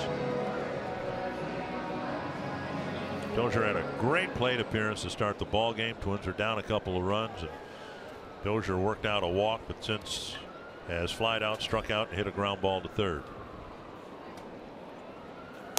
So big at bat in the 7th inning. The Twins had drawn to within 3-2 on the Polanco triple. And Castro struck out. The infield was in, tying run at 3rd, 1 down, and Dozier pulled a ground ball to the 3rd baseman, Urshela. And the Indians went to work in the 8th inning. Popped up and right at your partner. Nope. Nope, below us. 2 strikes.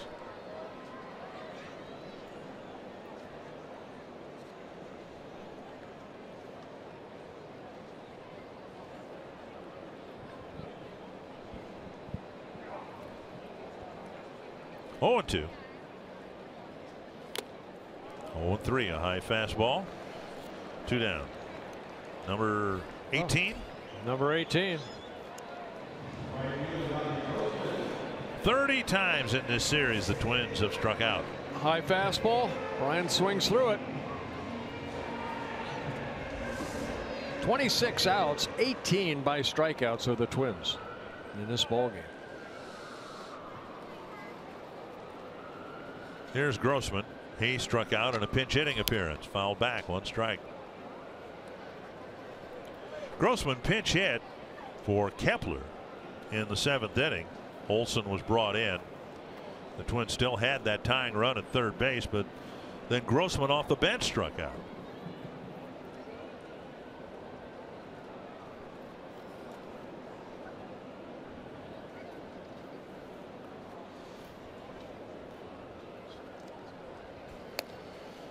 And a fastball, strike 2.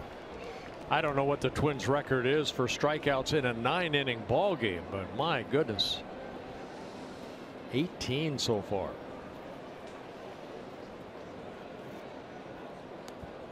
I'll try to find that out. Page 192. Just up a little bit. Should be on there.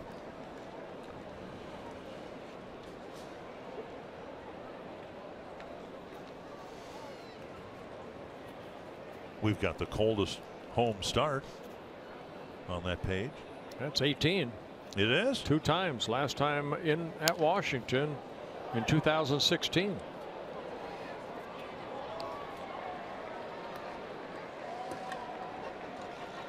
Extra inning game, 20 in 16 innings.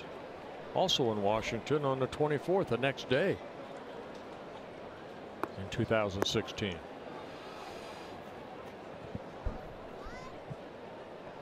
One and 2 to Grossman.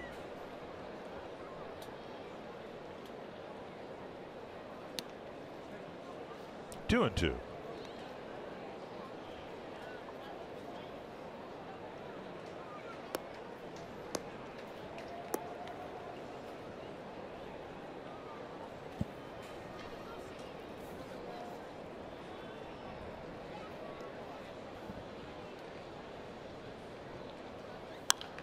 Foul away over the Cleveland dugout. It will be a shorter than hoped for spread between the games. This game approaching 4 hours. But regardless, the second game will start at 6 or 6:10.